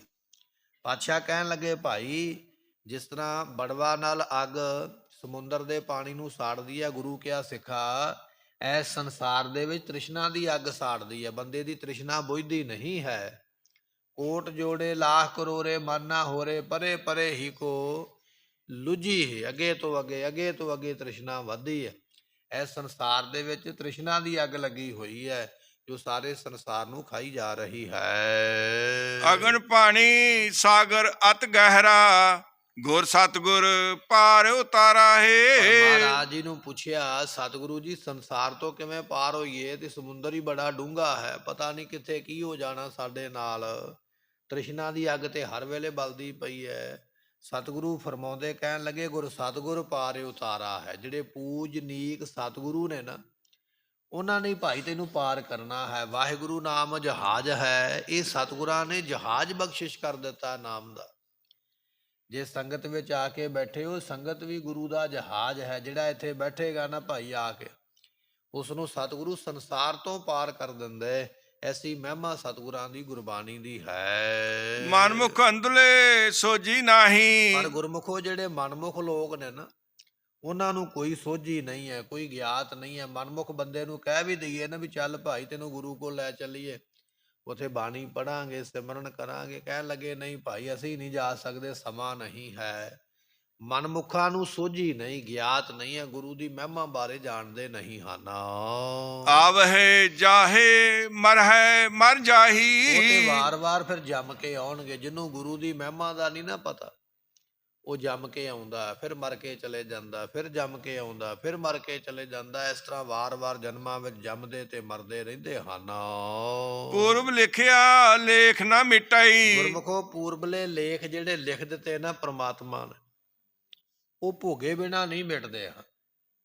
ਅਸੀਂ ਤੇ ਇੱਕ ਆਮ ਸੰਸਾਰੀ ਲੋਕ ਆ ਨਾ, ਸਾਡੇ ਵਿੱਚ ਇੰਨੀ ਚਲੋ ਪਹੁੰਚ ਨਹੀਂ ਹੈ। ਵੱਡੇ ਵੱਡੇ ਦੁਨੀਆ ਤੇ ਦੇਵਤੇ ਹੋਏ, ਪੈਗੰਬਰ ਹੋਏ, ਪੈਗੰਬਰਾਂ ਨੂੰ, ਅਵਤਾਰਾਂ ਨੂੰ ਵੀ ਆਪਣੇ ਲੇਖ ਜਿਹੜੇ ਭੋਗਣੇ ਪਏ, ਛੱਡ ਨਹੀਂ ਸਕੇ। ਜਿਸ ਤਰ੍ਹਾਂ ਦਾ ਕਰਮ ਕੀਤਾ ਫਲ ਭੋਗਣਾ ਪਿਆ। ਰਾਮਚੰਦਰ ਭਗਵਾਨ ਜੀਆਂ ਨੇ ਤੀਰ ਮਾਰਿਆ ਲੋਕੇ ਬਾਲੀ ਨੂੰ, ਤੇ ਬਾਲੀ ਨੇ ਉਸ ਵੇਲੇ ਆਖਿਆ ਇਸ ਗੱਲ ਦਾ ਬਦਲਾ ਮੈਂ ਲੈਣਾ ਹੈ। ਇਹ ਤੁਸੀਂ ਕਰਮ ਕੀਤਾ ਲੁਕ ਗਏ, ਡਰਪੋਕਾਂ ਦੇ ਵਾਂਗ ਕੀਤਾ ਹੈ, ਪਰ ਇਹਦਾ ਬਦਲਾ ਇਹ ਤੁਹਾਨੂੰ ਕਰਮ ਭੋਗਣਾ ਪਵੇਗਾ। ਰਾਮ ਜੀਆਂ ਨੂੰ ਕ੍ਰਿਸ਼ਨ ਦੇ ਰੂਪ ਦੇ ਵਿੱਚ ਆਉਣਾ ਪਿਆ, ਆਪਣਾ ਲੇਖ ਜਿਹੜਾ ਸੀ ਉਸ ਦਾ ਹਿਸਾਬ ਦੇਣ ਵਾਸਤੇ। ਤੇ ਬਾਲੀ ਜਿਹੜਾ ਫੰਦਕ ਬਣ ਕੇ, ਸ਼ਿਕਾਰੀ ਬਣ ਕੇ ਆਇਆ, ਫਿਰ ਤੀਰ ਮਾਰਿਆ ਤੇ ਆਪਣੇ ਹਿਸਾਬ ਕਿਤਾਬ ਨੂੰ ਬਰਾਬਰ ਕੀਤਾ। ਇਹ ਸਾਖੀਆਂ ਆਪਾਂ ਕਈ ਵਾਰੀ ਸਰਵਣ ਕੀਤੀਆਂ। ਮਹਾਰਾਜ ਕਹਿੰਦੇ ਭਾਈ ਬਚਨ ਇਹ ਹੈ ਵੀ ਜਿਹੜਾ ਕੀਤਾ ਹੋਇਆ ਕਰਮ ਲੇਖ ਹੈ ਨਾ, ਅਵਤਾਰਾਂ ਨੇ ਵੀ ਭੋਗਿਆ ਹੈ। ਅਵਤਾਰਾਂ ਨੂੰ ਭੋਗਣਾ ਪਿਆ, ਆਪਣਾ ਕੀਤਾ ਹੋਇਆ ਲੇਖ ਪੈਗੰਬਰਾਂ ਨੇ ਭੋਗਿਆ ਹੈ। ਇਸੇ ਤਰ੍ਹਾਂ ਦੇਵੀ ਦੇਵਤੇ ਭੋਗਦੇ ਪਏ। ਹਨੂਮਾਨ ਵਰਗੇ ਜਿਹੜੇ ਭਗਤ ਹੋਏ ਦੁਨੀਆ ਵਿੱਚ, ਨੰਗੇ ਹੀ ਰਹਿ, ਗਲ ਵਿੱਚ ਬਸਤਰ ਹੀ ਨਹੀਂ ਪਾ ਸਕੇ। ਸਾਧੂ ਦਾ ਸ਼ਰਾਪ ਮਿਲਿਆ, ਜਿਵੇਂ ਅੱਜ ਮੈਂ ਨੰਗਾ ਇਸੇ ਤਰ੍ਹਾਂ ਤੂੰ ਵੀ ਨੰਗਾ ਹੀ ਰਵੇਂਗਾ। ਇਹ ਬਚਨ ਨੇ ਮਹਾਰਾਜ ਦੀਆਂ ਦੇ। ਕਹਿਣ ਲੱਗੇ ਭਾਵੇਂ ਕੋਈ ਵੀ ਸੰਸਾਰ ਵਿੱਚ ਸ਼ਕਤੀਸ਼ਾਲੀ ਆਇਆ, ਬਚਨ ਇਹ ਆ ਗੁਰਮੁਖੋ ਵੀ ਲੇਖ ਭੋਗੇ ਬਿਨਾਂ ਮਿਟਦਾ ਨਹੀਂ, ਆਪਣੇ ਕਰਮ ਨੂੰ ਭੋਗਣਾ ਪੈਂਦਾ ਹੈ। ਜਮਦਰ ਅੰਧ ਖੁਆਰਾ ਹੈ, ਜਦੋਂ ਜਮਾਂ ਦੇ ਦਰ ਤੇ ਬੰਦਿਆ ਜਾਵੇਂਗਾ ਨਾ, ਫਿਰ ਤੈਨੂੰ ਖੁਆਰ ਹੋਣਾ ਪਵੇਗਾ, ਤੈਨੂੰ ਦੁਖੀ ਹੋਣਾ ਪਵੇਗਾ, ਖਰਾਬ ਹੋਣਾ ਪੈਂਦਾ। ਫਿਰ ਆਪਣੇ ਕੀਤੇ ਹੋਏ ਕਰਮ ਦਾ ਲੇਖਾ ਦੇਣਾ ਪੈਂਦਾ ਹੈ। ਦੁਨੀਆ ਵਿੱਚ ਰਾਜਾ ਬਣ ਜਾਣਾ ਹਰੇਕ ਦੇ ਵੱਸ ਦੀ ਗੱਲ ਨਹੀਂ ਹੈ। ਰਾਜਾ ਬਣਨ ਵਾਸਤੇ ਬੜੇ ਜਪ ਕਰਨੇ ਪੈਂਦੇ, ਤਪ ਕਰਨੇ ਪੈਂਦੇ, ਬੜਾ ਬੜਾ ਜਿਹੜਾ ਹੈ ਪੁੰਨ ਦਾਨ ਕਰਨਾ ਪੈਂਦਾ, ਫਿਰ ਜਾ ਕੇ ਕਿਤੇ ਰਾਜਾ ਬਣਦਾ। ਤੇ ਧ੍ਰਿਤਰਾਸ਼ਟਰ ਵੀ ਤੇ ਗੁਰਮੁਖੋ ਰਾਜਾ ਹੀ ਹੈ ਨਾ। ਰਾਜਾ ਹੋਣ ਵਾਸਤੇ ਕਿੰਨੇ ਜਪ ਤਪ ਕੀਤੇ, ਪਰ ਹੋਇਆ ਫਿਰ ਵੀ ਅੰਨਾ। ਤੇ ਉਹਦੇ ਅੰਨੇ ਹੋਣ ਦਾ ਕਾਰਨ ਇਹ ਵੀ ਆਪ ਵੀ ਬਚਪਨ ਵਿੱਚ ਕਿਸੇ ਦੀਆਂ ਅੱਖਾਂ ਤੋੜੀਆਂ ਭੰਨੀਆਂ, ਤੇ ਫਿਰ ਆਪਣੀਆਂ ਵੀ ਅੱਖਾਂ ਅੰਨੀਆਂ ਹੋ ਗਈਆਂ। ਪਾਤਸ਼ਾਹ ਕਹਿਣ ਲੱਗੇ ਭਾਈ ਇਸ ਤਰ੍ਹਾਂ ਇਹ ਕਰਮ ਨੇ ਭੁਗਣੇ ਪੈ ਰਾਜਿਆਂ ਮਹਾਰਾਜਿਆਂ ਨੂੰ। ਐਸੀ ਹਾਲਤ ਹੁੰਦੀ ਹੈ ਜਮਾਂ ਦੇ ਦਰ ਤੇ। ਫਿਰ ਅਗਿਆਨੀ ਜੀਵ ਜਿਹੜਾ ਹੈ, ਇਸ ਕਰਕੇ ਅੰਨਾ ਪੁਰਸ਼ ਜਮਾਂ ਦੇ ਦਰ ਤੇ ਜਾ ਕੇ ਭਾਈ ਬਹੁਤਾ ਖਰਾਬ ਹੁੰਦਾ ਹੈ। ਇੱਕ ਆਵਹਿ ਜਾਵਹਿ ਘਰ ਵਾਸ ਨ ਇਹ ਪਾਵੈ। ਉਹ ਪੁਰਸ਼ ਨੇ ਜਿਹੜੇ ਸੰਸਾਰ ਵਿੱਚ ਆਉਂਦੇ ਜੰਮ ਕੇ, ਫਿਰ ਇੱਥੋਂ ਮਰ ਕੇ ਚਲੇ ਜਾਂਦੇ, ਫਿਰ ਦੁਬਾਰਾ ਆ ਜਾਂਦੇ, ਫਿਰ ਚਲੇ ਜਾਂਦੇ। ਇਹ ਕਹਿਣ ਲੱਗੇ ਵੀ ਭਾਈ ਇਸ ਤਰ੍ਹਾਂ ਦੀ ਉਹਨਾਂ ਦੀ ਹਾਲਤ ਹੁੰਦੀ ਹੈ, ਸਰੂਪ ਦੇ ਵਿੱਚ ਨਿਵਾਸ ਨਹੀਂ ਪਾਉਂਦੇ। ਜਿਵੇਂ ਕੋਈ ਵਿਅਕਤੀ ਹੋਵੇ ਨਾ, ਉਹ ਬਾਹਰੋਂ ਚੱਲ ਕੇ ਘਰ ਆਵੇ ਤੇ ਘਰੋਂ ਫਿਰ ਹੀ ਦਰਵਾਜ਼ੇ ਤੋਂ ਬਾਹਰ ਮੁੜ ਜਾਵੇ, ਫਿਰ ਬਾਹਰੋਂ ਘਰ ਨੂੰ ਆਵੇ, ਵਾਰ-ਵਾਰ ਗੇੜੇ ਪੈ ਰਹਿੰਦੇ ਨੇ। ਇਸ ਤਰ੍ਹਾਂ ਭਾਈ ਸੰਸਾਰ ਵਿੱਚ ਜੰਮ ਕੇ ਆਉਂਦੇ, ਮਰ ਕੇ ਜਾਂਦੇ, ਵਾਰ-ਵਾਰ ਜਨਮਾਂ 'ਚ ਪਏ ਹੋਏ ਸਰੂਪ ਦੀ ਪ੍ਰਾਪਤੀ ਨਹੀਂ ਹੈ। ਕਿਰਤ ਕੇ ਬਾਧੇ ਪਾਪ ਕਮਾਵੈ। ਕਿਉਂਕਿ ਇਹ ਜਿਹੜੇ ਜੀਵ ਨੇ ਆਪਣੇ ਕਰਮਾਂ ਦੇ ਬੱਧੇ ਹੋਏ ਪਾਪ ਕਰਦੇ ਨੇ। ਜਿਸ ਤਰ੍ਹਾਂ ਦਾ ਕਰਮ ਕੀਤਾ ਹੈ ਨਾ, ਆਪੇ ਬੀਜ ਆਪੇ ਹੀ ਖਾਹੋ, ਨਾਨਕ ਹੁਕਮੀ। ਆਵ ਹੋ ਜਾ। ਜਿਵੇਂ ਦੇ ਲੇਖ ਕਰਮ ਬੀਜੇ ਕੀਤੇ, ਉਹਨਾਂ ਦਾ ਫਲ ਵੀ ਆਪ ਹੀ ਭੋਗਣਾ ਪੈਂਦਾ ਹੈ। ਤੇ ਉਹਨਾਂ ਕਰਮਾਂ ਦੇ ਫਲ ਦੇ ਨਾਲ ਹੀ ਇਹ ਸੰਸਾਰ ਦੇ ਵਿੱਚ ਆਉਂਦਾ ਹੈ। ਅੰਧਲੇ ਸੋਝੀ ਬੂਝ ਨਾ ਕਾਈ। ਮਹਾਰਾਜ ਕਹਿਣ ਲੱਗੇ ਭਾਈ ਅੰਨਾ ਇਹ ਬੰਦਾ ਹੈ, ਕਿਉਂਕਿ ਇਸ ਨੂੰ ਚੰਗੇ ਤੇ ਮਾੜੇ ਦੀ ਖਬਰ ਨਹੀਂ, ਤਾਂ ਅੰਨਾ ਆਖਿਆ ਹੈ। ਹੁਣ ਅੰਨੇ ਨੂੰ ਨਹੀਂ ਨਾ ਪਤਾ ਵੀ ਸਾਹਮਣੇ ਟੋਇਆ ਹੈ ਕਿ ਟਿੱਬਾ ਹੈ। ਤੇ ਬੰਦਿਆਂ ਨੂੰ ਵੀ ਨਹੀਂ ਪਤਾ ਵੀ ਇਸ ਕਰਮ ਦਾ ਮੈਨੂੰ ਫਲ ਕੀ ਮਿਲੇਗਾ। ਚੁਗਲੀ ਕਰਨੀ ਬੜੀ ਸੌਖੀ, ਝਾਟੀ ਕਰ ਦਿੰਦਾ, ਪਰ ਇਹ ਨਹੀਂ ਸੋਚਦਾ ਇਹਦਾ ਫਲ ਕੀ ਮਿਲਣਾ। ਨਿੰਦਿਆ ਕਰਨੀ ਬੜੀ ਸੌਖੀ ਹੈ, ਕਰ ਦਿੰਦਾ, ਪਰ ਇਹ ਨਹੀਂ ਪਤਾ ਇਹਦਾ ਫਲ ਕੀ ਮਿਲਣਾ ਹੈ। ਕਿਸੇ ਦੀ ਬੁਰਿਆਈ ਕਰਨੀ ਬੜੀ ਸੌਖੀ ਹੈ, ਸੰਗਤ ਵਿੱਚ ਬੈਠ ਕੇ ਵੀ ਕਈ ਵਾਰੀ ਕਰ ਦਿੰਦਾ ਹੈ, ਪਰ ਇਹ ਇੰਨਾ ਅੰਨਾ ਹੈ, ਬੇਸਮਝ ਹੈ ਵੀ ਇਹ ਨਹੀਂ ਜਾਣਦਾ ਇਹਦਾ ਫਲ ਕੀ ਮਿਲਣਾ ਹੈ। ਸੋ ਪਾਤਸ਼ਾਹ ਕਹਿਣ ਲੱਗੇ ਅੰਧਲੇ ਸੂਝੀ ਬੂਝ ਨਾ ਕਾਈ। ਇਸ ਅੰਨੇ ਪੁਰਸ਼ ਨੂੰ ਨਾ ਕੋਈ ਖਬਰ ਹੈ, ਨਾ ਕੋਈ ਸਮਝ ਹੈ। ਮਾੜੇ ਕਰਮ ਕਰਨ ਦੀ ਉਸੇ ਤਰ੍ਹਾਂ ਹੀ ਕਰੀ ਜਾਂਦਾ ਹੈ। ਲੋਭ ਬੁਰਾ ਹੰਕਾਰਾ ਹੈ। ਸਤਿਗੁਰੂ ਪਾਤਸ਼ਾਹ ਕਹਿਣ ਲੱਗੇ ਭਾਈ ਲੋਭ ਵੀ ਮਾੜਾ ਹੈ ਤੇ ਹੰਕਾਰ ਵੀ ਮਾੜਾ ਹੈ। ਕਦੇ ਹੰਕਾਰ ਨਹੀਂ ਕਰਨਾ ਚਾਹੀਦਾ। ਜੇ ਹੰਕਾਰ ਦੇ ਵਿੱਚ ਕੋਈ ਬਚਨ ਹੋ ਗਿਆ ਤੇ ਉਹਦਾ ਫਲ ਭੋਗਣਾ ਪੈਣਾ ਹੈ। ਤੇ ਦੂਜਾ ਬਚਨ ਹੈ ਲੋਭ। ਲੋਭ ਦੇ ਵਿੱਚ ਆ ਕੇ ਕੀਤਾ ਗਿਆ ਕਰਮ, ਉਹ ਵੀ ਤੈਨੂੰ ਕਿਸੇ ਨਾ ਕਿਸੇ ਜੰਜਾਲ ਦੇ ਵਿੱਚ ਆ ਕੇ ਫੜ ਲਵੇਗਾ। ਪਾਤਸ਼ਾਹ ਕਹਿਣ ਲੱਗੇ ਲੋਭ ਦੇ ਵਿੱਚ ਕੀਤਾ ਕਰਮ ਵੀ ਮਾੜਾ ਹੈ, ਤੇ ਇਸੇ ਤਰ੍ਹਾਂ ਹੰਕਾਰ ਦੇ ਵਿੱਚ ਵੀ। ਬਾਬਾ ਰਾਮ ਰਾਏ ਜੀ ਲੋਭ ਦੇ ਵਿੱਚ ਹੀ ਆ ਗਏ ਸਨ ਕਿ ਔਰੰਗਜ਼ੇਬ ਸਰਕਾਰ ਵੱਲੋਂ ਮੈਨੂੰ 14,000 ਰੁਪਈਆ ਮਿਲਦਾ ਰੋਜ਼ਾਨਾ ਖਰਚੇ ਦਾ, ਰੋਜ਼ ਦਾ ਖਰਚਾ। ਤੇ ਉਹਨਾਂ ਸਮਿਆਂ ਵਿੱਚ ਬੜੀ ਵੱਡੀ ਆਮਦਨ ਹੈ ਵੀ ਇੰਨੇ ਪੈਸੇ ਮੈਨੂੰ ਮਿਲਦੇ ਨੇ। ਅੱਜ ਬਾਦਸ਼ਾਹ ਦੀ ਕਚਹਿਰੀ ਵਿੱਚ ਗੱਲ ਇਹ ਚੱਲੀ ਹੈ ਵੀ ਮਿੱਟੀ ਮੁਸਲਮਾਨ ਕੀ, ਜੇ ਮੈਂ ਸੱਚ ਕਹਿ ਦਿੱਤਾ ਤੇ ਮੇਰਾ ਤੇ ਉਹ 14,000 ਰੁਪਈਆ ਜਿਹੜਾ ਮਰ ਜਾਏਗਾ। ਲੋਭ ਆ ਗਿਆ ਨਾ ਮਨ ਵਿੱਚ। ਲੋਭ ਰੱਖ ਕੇ ਉਸੇ ਵੇਲੇ ਆਖਿਆ, ਕਹਿਣ ਲੱਗਾ ਜੀ ਨਹੀਂ, ਇਹ ਤੇ ਤੁਹਾਨੂੰ ਕਿਸੇ ਨੇ ਗਲਤ ਦੱਸਿਆ ਹੈ, ਇਹ ਮੁਸਲਮਾਨ ਹੀ ਬੇਈਮਾਨ ਲਿਖਿਆ ਹੈ। ਮਹਾਰਾਜ ਕਹਿਣ ਲੱਗੇ ਲੋਭ ਬੜਾ ਹੀ ਮਾੜਾ ਹੈ। ਭਾਵੇਂ ਕਿ ਬਾਬਾ ਰਾਮ ਰਾਏ ਜੀਆਂ ਨੂੰ ਕਮੀ ਕਿਸੇ ਪਦਾਰਥ ਦੀ ਨਹੀਂ ਹੈ, ਪਰ ਫਿਰ ਵੀ ਉਹ ਜਿਹੜੀ ਮਾਇਆ ਸਰਕਾਰ ਦੇ ਖਜ਼ਾਨੇ ਵਿੱਚ ਆਉਂਦੀ ਹੈ, ਉਹਦਾ ਲੋਭ ਕਰਕੇ ਗੁਰੂ ਤੋਂ ਬੇਮੁਖ ਹੋਇਆ। ਪਾਤਸ਼ਾਹ ਕਹਿਣ ਲੱਗੇ ਭਾਈ ਇਹ ਲੋਭ ਹੈ, ਬੜਾ ਹੀ ਮਾੜਾ ਹੈ। ਕਿਸੇ ਨੇ ਜਾ ਕੇ ਬਾਬਾ ਦਾਤੂ ਜੀ ਨੂੰ ਦੱਸਿਆ, ਬਾਬਾ ਦਾਤੂ ਜੀ ਤੁਹਾਡੇ ਘਰ ਦੀ ਗੁਰਤਾ ਗੱਦੀ ਇਸ ਵੇਲੇ ਗੋਇੰਦਵਾਲ ਚਲੇ ਗਈ ਹੈ, ਵੇਖੋ ਉੱਥੇ ਮਾਇਆ ਦੇ ਢੇਰ ਲੱਗਦੇ ਪਏ, ਲੋਕ ਆ ਕੇ ਮੱਥਾ ਟੇਕਦੇ, ਬੇਅੰਤ ਸੰਗਤਾਂ ਆਉਂਦੀਆਂ। ਜੇ ਗੁਰਤਾ ਗੱਦੀ ਤੇ ਤੁਸੀਂ ਬੈਠਦੇ ਤੇ ਮਾਇਆ ਦਾ ਢੇਰ ਤੁਹਾਡੇ ਅੱਗੇ ਲੱਗਣਾ, ਤੇ ਲੋਕਾਂ ਨੇ ਤੁਹਾਨੂੰ ਆ ਕੇ ਇੱਥੇ ਨਮਸਕਾਰਾਂ ਕਰਨੀ। ਲੋਭ ਬੁਰਾ, ਹੁਣ ਲੋਭ ਮਾੜਾ ਚੱਲ ਪਿਆ, ਗੁੱਸੇ ਦਾ ਭਰਿਆ ਹੋਇਆ ਵੀ ਹਾਂ ਇਹ ਤੇ ਵਾਕਿਆ ਹੀ ਠੀਕ ਗੱਲ ਹੈ। ਗੁਰੂ ਅਮਰਦਾਸ ਪਾਤਸ਼ਾਹ ਜੀ ਬੈਠੇ ਹੋਏ ਸਿੰਘਾਸਣ ਦੇ ਉੱਪਰ, ਸਾਹਮਣੇ ਮਹਾਰਾਜ ਦੇ ਸੰਗਤਾਂ ਨੇ ਮੱਥਾ ਟੇਕਿਆ, ਮਾਇਆ ਦਾ ਢੇਰ ਲੱਗਾ, ਤੇ ਉਹ ਬਚਨ ਫਿਰ ਚੇਤੇ ਆ ਗਿਆ, ਜੇ ਮੈਂ ਬੈਠਾ ਹੁੰਦਾ ਤੇ ਆ ਮਾਇਆ ਦਾ ਢੇਰ ਮੇਰੇ ਅੱਗੇ ਹੋਣਾ ਸੀ। ਐਸਾ ਮਾਇਆ ਦੇ ਲਾਲਚ ਵਿੱਚ ਆ ਕੇ ਦੀਨ ਦੁਨੀਆ ਦੇ ਮਾਲਕ ਗੁਰੂ ਅਮਰਦਾਸ ਪਾਤਸ਼ਾਹ ਜੀਆਂ ਨੂੰ ਜਾ ਕੇ ਬਾਬਾ ਦਾਤੂ ਜੀਆਂ ਨੇ ਲਾਤੀ ਮਾਰ ਦਿੱਤੀ। ਮਹਾਰਾਜ ਕਹਿਣ ਲੱਗੇ ਭਾਈ ਇਹ ਬੁਰਾ ਹੈ ਲੋਭ, ਜਿਨ੍ਹਾਂ ਜਿਨ੍ਹਾਂ ਨੇ ਕੀਤਾ ਇਹਨਾਂ ਉਹਨਾਂ ਦੀ ਹਾਲਤ ਵੇਖ ਲਓ, ਭਾਵੇਂ ਉਹ ਗੁਰੂ ਪੁੱਤਰ ਹੀ ਸਨ, ਬਾਬਾ ਰਾਮ ਰਾਏ ਵੀ ਗੁਰੂ ਪੁੱਤਰ ਨੇ, ਤੇ ਇਸੇ ਤਰ੍ਹਾਂ ਬਾਬਾ ਦਾਤੂ ਜੀ ਵੀ ਗੁਰੂ ਪੁੱਤਰ ਹੀ ਨੇ। ਜਿਨ੍ਹਾਂ ਜਿਨ੍ਹਾਂ ਨੇ ਲੋਭ ਦੇ ਵਿੱਚ ਆ ਕੇ ਕਰਮ ਕੀਤਾ, ਐਸੀਆਂ ਸਜ਼ਾਵਾਂ ਉਹਨਾਂ ਨੇ ਪਾਪ ਹੀ ਕੀਤੇ, ਤੇ ਪਾਪ ਦਾ ਫਲ ਉਹਨਾਂ ਨੂੰ ਫਿਰ ਭੁਗਤਣਾ ਪੈਂਦਾ ਹੈ। ਫਿਰ ਬਿਨ ਕਿਆ ਤਿਸ ਧਨ ਸਿੰਗਾਰਾ। ਲੋਭ ਬੁਰਾ ਅਹੰਕਾਰਾ ਹੈ, ਤੇ ਹੰਕਾਰ ਵੀ ਬੜਾ ਭਾਰੀ ਮਾੜਾ ਹੈ। ਕਦੇ ਹੰਕਾਰ ਵੀ ਨਹੀਂ ਕਰਨਾ ਚਾਹੀਦਾ, ਮਾਨ ਨਹੀਂ ਕਦੇ ਕਰਨਾ ਚਾਹੀਦਾ। ਜਿਨ੍ਹਾਂ ਜਿਨ੍ਹਾਂ ਨੇ ਹੰਕਾਰ ਕੀਤਾ, ਮਾਨ ਕੀਤਾ, ਉਹ ਸੰਸਾਰ ਵਿੱਚ ਲੱਜਤ ਹੀ ਹੋਏ, ਸ਼ਰਮਿੰਦੇ ਹੀ ਹੋਏ। ਕਿਸੇ ਨਾ ਕਿਸੇ ਸਮੇਂ ਦੇ ਵਿੱਚ ਐਸੀ ਉਹਨਾਂ ਦੀ ਹਾਲਤ ਹੁੰਦੀ ਹੈ। ਫਿਰ ਬਿਨ ਕਿਆ ਤਿਸ ਧਨ ਸਿੰਗਾਰਾ। ਮਹਾਰਾਜ ਕਹਿਣ ਲੱਗੇ, ਭਾਈ ਇੱਕ ਬੀਬੀ ਦਾ ਵਿਆਹ ਹੋਇਆ ਹੈ, ਤੇ ਮੰਨ ਲਓ ਵੀ ਉਹਦਾ ਆਪਣੇ ਪਤੀ ਦੇ ਨਾਲ ਪ੍ਰੇਮ ਹੀ ਨਹੀਂ ਹੈ, ਜਾਂ ਉਹਦਾ ਚਾਲ ਚੱਲਣ ਠੀਕ ਨਹੀਂ ਹੈ, ਤੇ ਉਹ ਫਿਰ ਜਿੰਨੇ ਮਰਜ਼ੀ ਸ਼ਿੰਗਾਰ ਕਰ ਲਵੇ, ਉਹਦੇ ਸ਼ਿੰਗਾਰਾਂ ਦਾ ਫਿਰ ਕੀ ਫਾਇਦਾ, ਕੀ ਲਾਭ ਹੋ ਸਕਦਾ ਹੈ। ਪਰ ਫਿਰ ਰਾਤੀ ਖਸਮ ਵਿਸਾਰਾ। ਪਰ ਫਿਰ ਰਾਤੀ, ਪਰ ਤੋਂ ਭਾਵ ਹੁੰਦਾ ਪਰਾਇਆ। ਪਰਾਇਆ ਪਤੀ ਦੇ ਮੋਹ ਦੇ ਵਿੱਚ ਪੈ ਗਈ ਹੈ। ਆਪਣੇ ਪਤੀ ਦੇ ਨਾਲ, ਜਿਹਦੇ ਨਾਲ ਵਿਆਹ ਕਰਵਾ ਕੇ ਆਈ ਹੈ, ਉਹਦੇ ਨਾਲ ਤੇ ਪ੍ਰੇਮ ਮੋਹ ਪਾਇਆ ਨਹੀਂ ਹੈ। ਪਰ ਫਿਰ ਪਰਾਏ ਪਤੀਆਂ ਦੇ ਨਾਲ, ਦੂਜੇ ਬੰਦਿਆਂ ਦੇ ਨਾਲ ਮੋਹ ਪੈ ਗਿਆ, ਪ੍ਰੇਮ ਪੈ ਗਿਆ। ਫਿਰ ਉਹ ਜਿੰਨੇ ਮਰਜ਼ੀ ਸ਼ਿੰਗਾਰ ਕਰੀ ਜਾਵੇ, ਫਿਰ ਆਪਣੇ ਪਤੀ ਦੇ ਮਨ ਨੂੰ ਭਾਉਂਦੀ ਨਹੀਂ ਹੈ। ਇਹ ਇੱਕ ਉਦਾਹਰਣ ਹੈ, ਮਹਾਰਾਜ ਨੇ ਸਾਨੂੰ ਸਮਝਾਈ ਹੈ। ਇਹਦੇ ਵਿੱਚੋਂ ਪਾਤਸ਼ਾਹ ਸਾਨੂੰ ਉਪਦੇਸ਼ ਦਿੰਦੇ ਨੇ। ਕਹਿਣ ਲੱਗੇ, ਭਾਈ ਤੇਰਾ ਆਪਣਾ ਪਤੀ ਹੈ, ਉਹ ਹੈ ਪਰਮੇਸ਼ਰ, ਉਹ ਹੈ ਅਕਾਲ ਪੁਰਖ।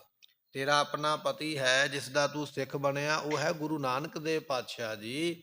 ਉਹਨਾਂ ਦੇ ਤੇ ਨਾਮ ਨੂੰ ਕਦੇ ਜਪਦਾ ਨਹੀਂ, ਉਹਨਾਂ ਦੀ ਮਹਿਮਾ ਕਦੇ ਕਰਦਾ ਨਹੀਂ, ਉਹਨਾਂ ਦੇ ਕਦੇ ਸਿਧਾਂਤ ਨੂੰ ਅਪਣਾਉਂਦਾ ਨਹੀਂ।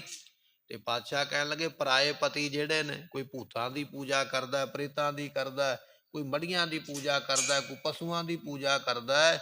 ਜਿਹੜੇ ਪਰਾਏ ਪਤੀ ਬਣਾ ਕੇ ਬੈਠਾ, ਮਾਲਕ ਬਣਾ ਕੇ ਬੈਠਾ, ਉਹਨਾਂ ਦੀ ਪੂਜਾ ਕਰਨ ਵਾਲਿਆ, ਜਿੰਨੀ ਮਰਜ਼ੀ ਪਸ਼ੂਆਂ ਦੀ, ਪ੍ਰੇਤਾਂ ਦੀ, ਭੂਤਾਂ ਦੀ, ਦੇਵੀ ਦੇਵਤਿਆਂ ਦੀ, ਮੜੀਆਂ ਮਸਾਣਾਂ ਦੀ ਪੂਜਾ ਕਰ ਲਾ, ਪਰ ਜਿੰਨਾ ਚਿਰ ਆਪਣੇ ਗੁਰੂ ਵਾਲਾ ਨਹੀਂ ਨਾ ਬਣਦਾ, ਉਹਨਾਂ ਚਿਰ ਤੇਰੇ ਕੀਤੇ ਹੋਏ ਇਹ ਜਿਹੜੇ ਸ਼ਿੰਗਾਰ ਨੇ, ਜਪ ਤਪ ਦੇ, ਇਹ ਕਿਸੇ ਕੰਮ ਨਹੀਂ ਆਉਣੇ ਹਨ, ਇਹ ਸਫਲੇ ਨਹੀਂ ਹੋਣੇ। ਇਹ ਇੱਕ ਉਦਾਹਰਨ ਦਿੱਤੀ ਹੈ ਮਹਾਰਾਜ ਨੇ ਸਾਨੂੰ ਸਮਝਾਉਣ ਵਾਸਤੇ, ਕਿਉਂਕਿ ਅਸੀਂ ਦੁਨੀਆ ਵਿੱਚ ਰਹਿੰਦੇ ਹਾਂ। ਸਾਨੂੰ ਉਦਾਹਰਨਾਂ ਵੀ ਉਹੀ ਦਿੱਤੀਆਂ ਜਿਹੜੀਆਂ ਸਾਨੂੰ ਸਮਝ ਆ ਜਾਣ। ਜਿਵੇਂ ਮਹਾਰਾਜ ਨੇ ਗੁਰਬਾਣੀ ਵਿੱਚ ਖੇਤੀ ਦੀਆਂ ਉਦਾਹਰਨਾਂ ਦਿੱਤੀਆਂ, ਪਸ਼ੂਆਂ ਦੀਆਂ ਦਿੱਤੀਆਂ, ਵਪਾਰੀ ਦੀਆਂ ਦਿੱਤੀਆਂ। ਇਹ ਉਦਾਹਰਨਾਂ ਤਾਂ ਦਿੱਤੀਆਂ ਨੇ ਵੀ ਇਹਨਾਂ ਕੰਮਾਂ ਵਿੱਚ ਅਸੀਂ ਵਿਚਰਦੇ ਹਾਂ, ਸਾਨੂੰ ਜ਼ਿੰਦਗੀ ਦਾ ਇਹ ਤਜਰਬਾ ਹੈ। ਤੇ ਮਹਾਰਾਜ ਨੇ ਸਮਝਾਇਆ ਵੀ ਉਸੇ ਤਰੀਕੇ ਦੇ ਨਾਲ ਹੀ ਹੈ। ਇਹ ਇੱਕ ਪਤੀ ਪਤਨੀ ਦੇ ਰਿਸ਼ਤੇ ਦੀ ਗੱਲ ਹੈ, ਕਿ ਜਿਹੜੀ ਪਤਨੀ ਆਪਣੇ ਪਤੀ ਦੇ ਪਿਆਰ ਨੂੰ ਛੱਡ ਕੇ, ਜਾਂ ਆਪਣੇ ਘਰ ਨੂੰ ਛੱਡ ਕੇ ਮਾੜਾ ਖਿਆਲ ਰੱਖ ਕੇ ਦੂਜੇ ਪਾਸੇ ਚੱਲ ਪੈਂਦੀ ਹੈ, ਜਾਂ ਕੋਈ ਪਤੀ ਆਪਣਾ ਘਰ ਛੱਡ ਕੇ ਦੂਜੇ ਪਾਸੇ ਚੱਲ ਪੈਂਦਾ ਮਾੜੀ ਬਿਰਤੀ ਰੱਖ ਕੇ, ਤੇ ਪਾਤਸ਼ਾਹ ਕਹਿਣ ਲੱਗੇ ਫਿਰ ਉਹਨਾਂ ਦਾ ਜੀਵਨ ਖੁਸ਼ਹਾਲ ਨਹੀਂ, ਝਗੜਾ ਤੇ ਕਲੇਸ਼ ਹੀ ਰਹਿੰਦਾ ਹੈ। ਐਸੇ ਤਰ੍ਹਾਂ ਭਾਈ ਆਪਣੇ ਗੁਰੂ ਨੂੰ ਛੱਡ ਕੇ, ਪਰਮੇਸ਼ਰ ਨੂੰ ਛੱਡ ਕੇ ਤੂੰ ਹੋਰਾਂ ਪਾਸਿਆਂ ਤੁਰੇ ਫਿਰੇਗਾ, ਤੇ ਫਿਰ ਤੇਰਾ ਜੀਵਨ ਜਿਹੜਾ ਸਫਲਾ ਨਹੀਂ ਹੋਵੇਗਾ, ਸਗੋਂ ਦੁੱਖ ਮਿਲਦਾ ਹੈ। ਐਸੀ ਦਾਤ ਮਿਲਦੀ ਹੈ। ਜਿਉ ਬੇਸਵਾ ਪੂਤ ਬਾਪ ਕੋ ਕਈਆ। ਕਹਿਣ ਲੱਗੇ, ਜਿਹੜੀ ਵੇਸ਼ਵਾ ਹੁੰਦੀ ਹੈ ਨਾ, ਉਹ ਕਿਸੇ ਨਾਲ ਵਿਆਹ ਨਹੀਂ ਕਰਵਾਉਂਦੀ ਹੈ। ਤੇ ਜੇ ਵੇਸ਼ਵਾ ਦੇ ਘਰ ਵਿੱਚ ਪੁੱਤਰ ਪੈਦਾ ਹੋ ਜਾਵੇ, ਵੇਸ਼ਵਾ ਦੇ ਘਰ ਵਿੱਚ ਵੀ ਬੱਚੇ ਪੈਦਾ ਹੁੰਦੇ, ਜਿਹੜੀਆਂ ਕੋਠੇ ਦੇ ਉੱਪਰ ਬੈਠੀਆਂ। ਪਰ ਕਹਿਣ ਲੱਗੇ ਵੀ ਉਹ ਵੇਸ਼ਵਾਵਾਂ ਆਪਣੇ ਬੱਚੇ ਨੂੰ ਨਾਂ ਨਹੀਂ ਦੇ ਸਕਦੀਆਂ ਬਾਪ ਦਾ, ਵੀ ਤੇਰਾ ਬਾਪ ਕੌਣ ਹੈ। ਕਹਿਣ ਲੱਗੇ, ਵੇਸ਼ਵਾ ਦੇ ਘਰ ਬੱਚਾ ਜੇ ਜਨਮ ਵੀ ਲੈ ਲਵੇ, ਤੇ ਉਹ ਆਪਣੇ ਬਾਪ ਦੇ ਨਾਮ ਤੋਂ ਵਾਂਝਾ ਰਹਿ ਜਾਂਦਾ ਹੈ। ਤਿਉ ਫੋਕਟ ਕਾਰ ਵਿਕਾਰਾ ਹੈ। ਇਸੇ ਤਰ੍ਹਾਂ ਬੰਦਿਆ, ਤੇਰੇ ਕੀਤੇ ਹੋਏ ਸਾਰੇ ਕੰਮ ਨਾ ਤੂੰ ਵਿਕਾਰਾਂ ਵਿੱਚ ਕਰਦਾ ਪਿਆ, ਤੇਰੇ ਫੋਕਟ ਨੇ। ਹੁਣ ਵੇਸ਼ਵਾ ਦੇ ਘਰ ਪੁੱਤਰ ਤੇ ਜਨਮ ਪਿਆ ਹੈ, ਪਰ ਪੁੱਤਰ ਨੂੰ ਬਾਪ ਦਾ ਨਾਂ ਹੀ ਨਹੀਂ ਮਿਲਿਆ, ਸਾਰੀ ਉਮਰ ਮਿਹਣਾ ਹੀ ਮਿਲਿਆ ਹੈ। ਐਸੇ ਤਰ੍ਹਾਂ ਤੂੰ ਵਿਕਾਰਾਂ ਦੇ ਵਿੱਚ ਪੈ ਕੇ ਨਾਮ ਨਹੀਂ ਨਾ ਜਪਦਾ, ਤੇ ਵਿਕਾਰਾਂ ਦੇ ਵਿੱਚੋਂ ਤੈਨੂੰ ਮਿਹਣੇ ਹੀ ਪ੍ਰਾਪਤ ਹੋਣੇ। ਕਿਸੇ ਨੇ ਆਖਣਾ ਇਹ ਬੜਾ ਲੋਭੀ ਹੈ, ਕਿਸੇ ਨੇ ਕਹਿਣਾ ਹੈ ਬੜਾ ਕ੍ਰੋਧੀ ਹੈ, ਕਿਸੇ ਨੇ ਕਹਿਣਾ ਹੈ ਬੜਾ ਹੰਕਾਰੀ ਹੈ, ਕਿਸੇ ਨੇ ਕਹਿਣਾ ਇਹ ਬੜਾ ਕਾਮੀ ਹੈ। ਇਸ ਤਰ੍ਹਾਂ ਦੇ ਮਿਹਣੇ ਤੈਨੂੰ ਜ਼ਿੰਦਗੀ ਵਿੱਚ ਮਿਲਦੇ ਹੀ ਰਹਿਣੇ ਹਨ, ਕਿਉਂਕਿ ਤੂੰ ਇੱਕ ਬਾਪ ਦੀ ਔਲਾਦ ਬਣਿਆ ਹੀ ਨਹੀਂ ਹੈ। ਤੂੰ ਸਾਂਝਾ ਸਾਹਿਬ, ਬਾਪ ਹਮਾਰਾ ਅਕਾਲ ਪੁਰਖ ਹੈ, ਸਾਡਾ ਪਿਤਾ, ਤੂੰ ਮੇਰਾ ਪਿਤਾ, ਤੂੰ ਹੈ ਮੇਰਾ। ਅਤੇ ਗੁਰੂ ਗੋਬਿੰਦ ਸਿੰਘ ਪਾਤਸ਼ਾਹ ਮਹਾਰਾਜ ਸਾਡੇ ਪਿਤਾ। ਜੇ ਅਸੀਂ ਅੰਮ੍ਰਿਤ ਛਕ ਕੇ ਗੁਰੂ ਵਾਲੇ ਬਣ ਕੇ ਆਪਣੇ ਗੁਰੂ ਦੇ ਹੀ ਨਾਮ ਬਣੇ, ਤੇ ਫਿਰ ਪਾਤਸ਼ਾਹ ਕਹਿਣ ਲੱਗੇ ਸਾਡੀ ਹਾਲਤ ਵੀ ਕੁਝ ਐਸੇ ਤਰ੍ਹਾਂ ਦੀ ਹੈ, ਇਹ ਵਿਕਾਰਾਂ ਨੇ ਸਾਨੂੰ ਫਿਰ ਟਿਕਣ ਨਹੀਂ ਦੇਣਾ ਹੈ, ਤੇ ਲੱਜਤ ਹੋਣਾ ਪੈਂਦਾ ਹੈ। ਪ੍ਰੇਤ ਪਿੰਜਰ ਮੈਂ ਦੁਖ ਕਨੇਰੇ। ਪਾਤਸ਼ਾਹ ਕਹਿਣ ਲੱਗੇ, ਜਿਹੜੀ ਪ੍ਰੇਤ ਦੀ ਜੂਨੀ ਹੈ ਨਾ ਗੁਰਮੁਖੋ, ਬੜੀ ਮਾੜੀ ਹੈ। ਵਿਦਵਾਨਾਂ ਨੇ ਗ੍ਰੰਥਾਂ ਵਿੱਚ ਲਿਖਿਆ ਵੀ ਜਿਹੜਾ ਪ੍ਰੇਤ ਹੈ ਉਸਦਾ ਮੂੰਹ ਸੂਈ ਦੇ ਨੱਕੇ ਜਿੰਨਾ, ਸੂਈ ਦੇ ਵਿੱਚ ਧਾਗਾ ਪਾਉਂਦੇ ਨਾ ਆਪਾਂ, ਤੇ ਕਿੰਨਾ ਕੁ ਧਾਗਾ ਪਾਉਣ ਦੀ ਉਹ ਜਗ੍ਹਾ, ਨਿੱਕਿਆ ਜਿਹਾ ਸੁਰਾਖ ਹੈ, ਤੇ ਜਿਹੜਾ ਪ੍ਰੇਤ ਉਹਦਾ ਮੂੰਹ ਇੰਨਾ ਕੁ ਲਿਖਿਆ ਗ੍ਰੰਥਾਂ ਦੇ ਵਿੱਚ। ਤੇ ਉਹਦੀ ਜਿਹੜੀ ਭੁੱਖ ਹੈ ਉਹ 1.25 ਮਣ ਖੂਨ ਪੀਣ ਦੀ ਹੁੰਦੀ ਹੈ, ਵੀ 1.25 ਮਣ ਖੂਨ ਰੋਜ਼ ਮਿਲੇ ਪੀਣ ਵਾਸਤੇ, ਤੇ ਫਿਰ ਉਹ ਰੱਜਦਾ ਹੈ। ਪਰਮਾਤਮਾ ਨੇ ਜੂਨ ਇਹੋ ਜਿਹੀ ਬਣਾਈ ਹੈ ਕਿ ਇੰਨੇ ਨਿੱਕੇ ਮੂੰਹ ਦੇ ਵਿੱਚੋਂ ਭਾਵੇਂ ਜਿੰਨਾ ਮਰਜ਼ੀ ਉਹ ਯਤਨ ਕਰ ਲਵੇ, ਖੂਨ ਪੀ ਕੇ ਰੱਜਦਾ ਹੀ ਨਹੀਂ, ਭੁੱਖਿਆ ਹੀ ਨਿਕਲਦੀ, ਸਾਰੀ ਉਮਰ ਭੁੱਖ ਨਾਲ ਹੀ ਤੜਫਦਾ ਰਹਿੰਦਾ ਹੈ। ਐਸੀ ਹਾਲਤ ਬਣ ਜਾਂਦੀ ਹੈ। ਪਾਤਸ਼ਾਹ ਕਹਿਣ ਲੱਗੇ ਪ੍ਰੇਤ ਪਿੰਜਰ ਮੈਂ ਦੁੱਖ ਘਨੇਰੇ। ਇਹ ਜਿਹੜਾ ਪ੍ਰੇਤ ਦਾ ਪਿੰਜਰਾ ਹੈ ਨਾ, ਪ੍ਰੇਤ ਬਣ ਜਾਣਾ, ਪ੍ਰੇਤ ਜਨਮ ਵਿੱਚ ਪੈ ਜਾਣਾ, ਬਹੁਤੇ ਦੁੱਖ ਨੇ ਭਾਈ ਇਸ ਦੇ ਵਿੱਚ। ਧੰਨ ਗੁਰੂ ਤੇਗ ਬਹਾਦਰ ਮਹਾਰਾਜ ਸਾਹਿਬ ਜੀ ਦਿੱਲੀ ਦੀ ਧਰਤੀ ਨੂੰ ਭਾਗ ਲਾਉਂਦੇ ਪਏ। ਮਹਾਰਾਜ ਜੀਆਂ ਦਾ ਸ਼ਹੀਦੀ ਦਿਹਾੜਾ ਆਪਾਂ ਨੂੰ ਪ੍ਰਾਪਤ ਹੋ ਰਿਹਾ। ਦਿੱਲੀ ਦੀ ਧਰਤੀ ਨੂੰ ਭਾਗ ਲਾਏ ਮਹਾਰਾਜ ਜੀਆਂ ਨੇ। ਉਸ ਵੇਲੇ ਕਾਜ਼ੀਆਂ ਮੁਲਾਣਿਆਂ ਨੇ, ਕੁਝ ਲੋਕਾਂ ਨੇ ਸ਼ਰਾਰਤ ਦੇ ਨਾਲ ਜਾਣ ਕੇ ਮਹਾਰਾਜ ਨੂੰ ਇੱਕ ਉਜੜੀ ਹੋਈ ਹਵੇਲੀ ਵਿੱਚ ਰਾਤ ਨੂੰ ਉਤਾਰਿਆ। ਹਵੇਲੀ ਉਜੜੀ ਹੋਈ ਹੈ, ਕੱਖ ਬੂਟਾ ਉੱਥੇ ਉੱਗਿਆ ਹੋਇਆ, ਬੜਾ ਦਿਨੇ ਵੀ ਉੱਥੋਂ ਕੋਈ ਨਹੀਂ ਲੰਘਦਾ, ਐਸਾ ਭੈਦਾਇਕ ਉਹ ਬਣਿਆ ਹੋਇਆ ਮਾਹੌਲ ਹੈ। ਸਤਿਗੁਰੂ ਨਿਰਭਉ ਨੇ, ਨਿਰਵੈਰ ਨੇ, ਗੰਭੀਰ ਨੇ। ਮਹਾਰਾਜ ਜਾ ਕੇ ਬੈਠ ਗਿਆ। ਜਦੋਂ ਬੈਠੇ ਤੇ ਕਹਿਣ ਲੱਗੇ ਉਹ ਪ੍ਰੇਤ ਆਇਆ, ਮਹਾਰਾਜ ਦਾ ਦੀਦਾਰਾ ਕੀਤਾ, ਚਰਨਾਂ ਵਿੱਚ ਬੇਨਤੀ ਕਰਦਾ, ਕਹਿਣ ਲੱਗਾ ਸਤਿਗੁਰੂ ਪਾਤਸ਼ਾਹ ਜੀ, ਆਪ ਜੀ ਨੇ ਬੜੀ ਕਿਰਪਾ ਕੀਤੀ ਹੈ, ਮੇਰੇ ਉਜੜੇ ਘਰ ਵਿੱਚ ਆਪ ਨੇ ਆ ਕੇ ਪੈਰ ਪਾਏ, ਚਰਨ ਪਾਏ, ਤੇ ਪਾਤਸ਼ਾਹ ਮੈਨੂੰ ਸੇਵਾ ਦੱਸੋ, ਮੈਂ ਆਪ ਜੀ ਦੀ ਸੇਵਾ ਕਰਨੀ ਚਾਹੁੰਦਾ ਹਾਂ। ਤੇ ਉਸ ਵੇਲੇ ਸਤਿਗੁਰਾਂ ਨੇ ਪੁੱਛਿਆ, ਕਹਿਣ ਲੱਗੇ ਭਾਈ ਵੀ ਤੂੰ ਇਹ ਦੱਸ ਵੀ ਪ੍ਰੇਤ ਜਨਮ ਕਿਵੇਂ ਮਿਲਿਆ ਹੈ। ਤੇ ਫਿਰ ਉਸਨੇ ਆਪਣੀ ਕਹਾਣੀ ਸੁਣਾਈ ਹੈ। ਕਿਉਂਕਿ ਵਿਅਕਤੀ ਲੋਭ ਦੇ ਵਿੱਚ ਆ ਕੇ ਧਰਮ ਦੀ ਝੂਠੀ ਸਹੁੰ ਖਾ ਜਾਂਦਾ ਹੈ, ਗੁਰੂ ਦੀ ਸਹੁੰ ਵੀ ਖਾ ਜਾਂਦਾ ਹੈ, ਪਰੇ ਪੰਚਾਇਤ ਦੀ ਸਹੁੰ ਵੀ ਖਾ ਜਾਂਦਾ। ਲੋਭ ਦੇ ਵੱਸ ਹੋਇਆ ਵੀ ਪਦਾਰਥ ਨਹੀਂ ਮੇਰੇ ਕੋਲੋਂ ਜਾਣਾ ਚਾਹੀਦਾ ਹੈ। ਕਹਿਣ ਲੱਗਾ ਮਹਾਰਾਜ ਜਿਸ ਹਵੇਲੀ ਵਿੱਚ ਤੁਸੀਂ ਬੈਠੇ ਹੋ, ਇਹ ਹਵੇਲੀ ਮੈਂ ਤੇ ਮੇਰੇ ਭਰਾ ਨੇ ਦੋਨਾਂ ਨੇ ਮਿਹਨਤ ਕਰਕੇ ਕਮਾਈ ਲਾ ਕੇ ਤੇ ਫਿਰ ਹਵੇਲੀ ਤਿਆਰ ਕੀਤੀ। ਜਦੋਂ ਹਵੇਲੀ ਤਿਆਰ ਹੋ ਗਈ ਮੇਰਾ ਮਨ ਬੇਈਮਾਨ ਹੋ ਗਿਆ। ਅੱਜ ਵੀ ਕਈ ਵਾਰੀ ਭਰਾ ਭਰਾ ਨਾਲ ਧੋਖਾ ਕਰ ਜਾਂਦੇ ਨੇ। ਚੰਗੀ ਜ਼ਮੀਨ ਆਪ ਰੱਖ ਲਈ, ਮਾੜੀ ਉਹਨੂੰ ਦੇ ਦਿੱਤੀ। ਚੰਗਾ ਘਰ ਆਪ ਰੱਖ ਲਿਆ, ਮਾੜਾ ਉਹਨੂੰ ਦੇ ਦਿੱਤਾ। ਗਹਿਣੇ ਗੱਟੇ ਆਪ ਸਾਂਭ ਲਏ। ਅੱਜ ਵੀ ਲੋਭ ਦੇ ਵੱਸ ਲੋਕ ਐਸਾ ਕੰਮ ਕਰਦੇ। ਕਹਿਣ ਲੱਗਾ ਮਹਾਰਾਜ ਜਦੋਂ ਹਵੇਲੀ ਤਿਆਰ ਹੋ ਗਈ ਮੇਰਾ ਮਨ ਹੀ ਬੇਈਮਾਨ ਹੋ ਗਿਆ ਵੀ ਇੰਨੀ ਸੋਹਣੀ ਹਵੇਲੀ ਹੈ, ਜੇ ਭਰਾ ਵਿੱਚ ਰਵੇਗਾ ਤੇ ਅੱਧੀ ਅੱਧੀ ਹੋ ਜਾਣੀ, ਕਿਉਂ ਨਾ ਹੋਵੇ ਭਰਾ ਨੂੰ ਹੀ ਘਰੋਂ ਕੱਢੀਏ ਪਹਿਲਾਂ, ਤੇ ਇਕੱਲਾ ਹੀ ਇਹਦਾ ਮਾਲਕ ਬਣਾ। ਜਦੋਂ ਭਰਾ ਨੂੰ ਛੋਟੇ ਨੂੰ ਘਰੋਂ ਕੱਢਿਆ, ਉਹਨੇ ਰਿਸ਼ਤੇਦਾਰ ਬੁਲਾਏ, ਪੰਚਾਇਤ ਬੁਲਾ ਲਈ। ਸਾਰੀ ਪੰਚਾਇਤ ਨੇ ਆ ਕੇ ਆਖਿਆ ਵੀ ਭਾਈ ਇਸ ਤਰ੍ਹਾਂ ਨਾ ਕਰੋ, ਭਰਾ ਹੋ ਸਕੇ ਭਰਾ ਜੇ, ਇਕੱਠੇ ਮਿਲ ਕੇ ਰਹੋ। ਉਸ ਵੇਲੇ ਕਹਿਣ ਲੱਗਾ ਜੀ ਇਹ ਸਾਰੀ ਹਵੇਲੀ ਤੇ ਖਰਚਾ ਮੈਂ ਕੀਤਾ, ਮੈਂ ਆਪਣੇ ਕੋਲੋਂ ਪੈਸਾ ਲਾਇਆ, ਭਰਾ ਨੇ ਤੇ ਲਾਇਆ ਹੀ ਕੋਈ ਨਹੀਂ, ਤੇ ਇਹਨੂੰ ਮੈਂ ਕਿਵੇਂ ਰਹਿਣ ਦੇਵਾਂ। ਤੇ ਉਸ ਵੇਲੇ ਫਿਰ ਜਦੋਂ ਗੱਲ ਕਿਸੇ ਬੰਦੇ ਨਾਲ ਨਾ ਨਿਬੜੀ, ਤੇ ਫਿਰ ਕਹਿਣ ਲੱਗਾ ਮੈਨੂੰ ਉਸ ਵੇਲੇ ਹਵੇਲੀ ਲੈਣ ਵਾਸਤੇ ਪੰਚਾਇਤ ਦੀ ਝੂਠੀ ਸਹੁੰ ਖਾਣੀ ਪੈ ਗਈ ਵੀ ਪਰੇ ਪੰਚਾਇਤ ਦੀ ਮੈਂ ਸਹੁੰ ਖਾਂਦਾ ਹਾਂ, ਇਹ ਵਾਕਿਆ ਹੀ ਪੈਸੇ ਮੈਂ ਲਾਏ ਨੇ, ਹਵੇਲੀ ਮੇਰੀ ਹੈ, ਭਰਾ ਦਾ ਇਹਦੇ ਉੱਪਰ ਕੋਈ ਹੱਕ ਨਹੀਂ, ਇਹਨੂੰ ਘਰੋਂ ਬਾਹਰ ਕੱਢਿਆ ਜਾਏ।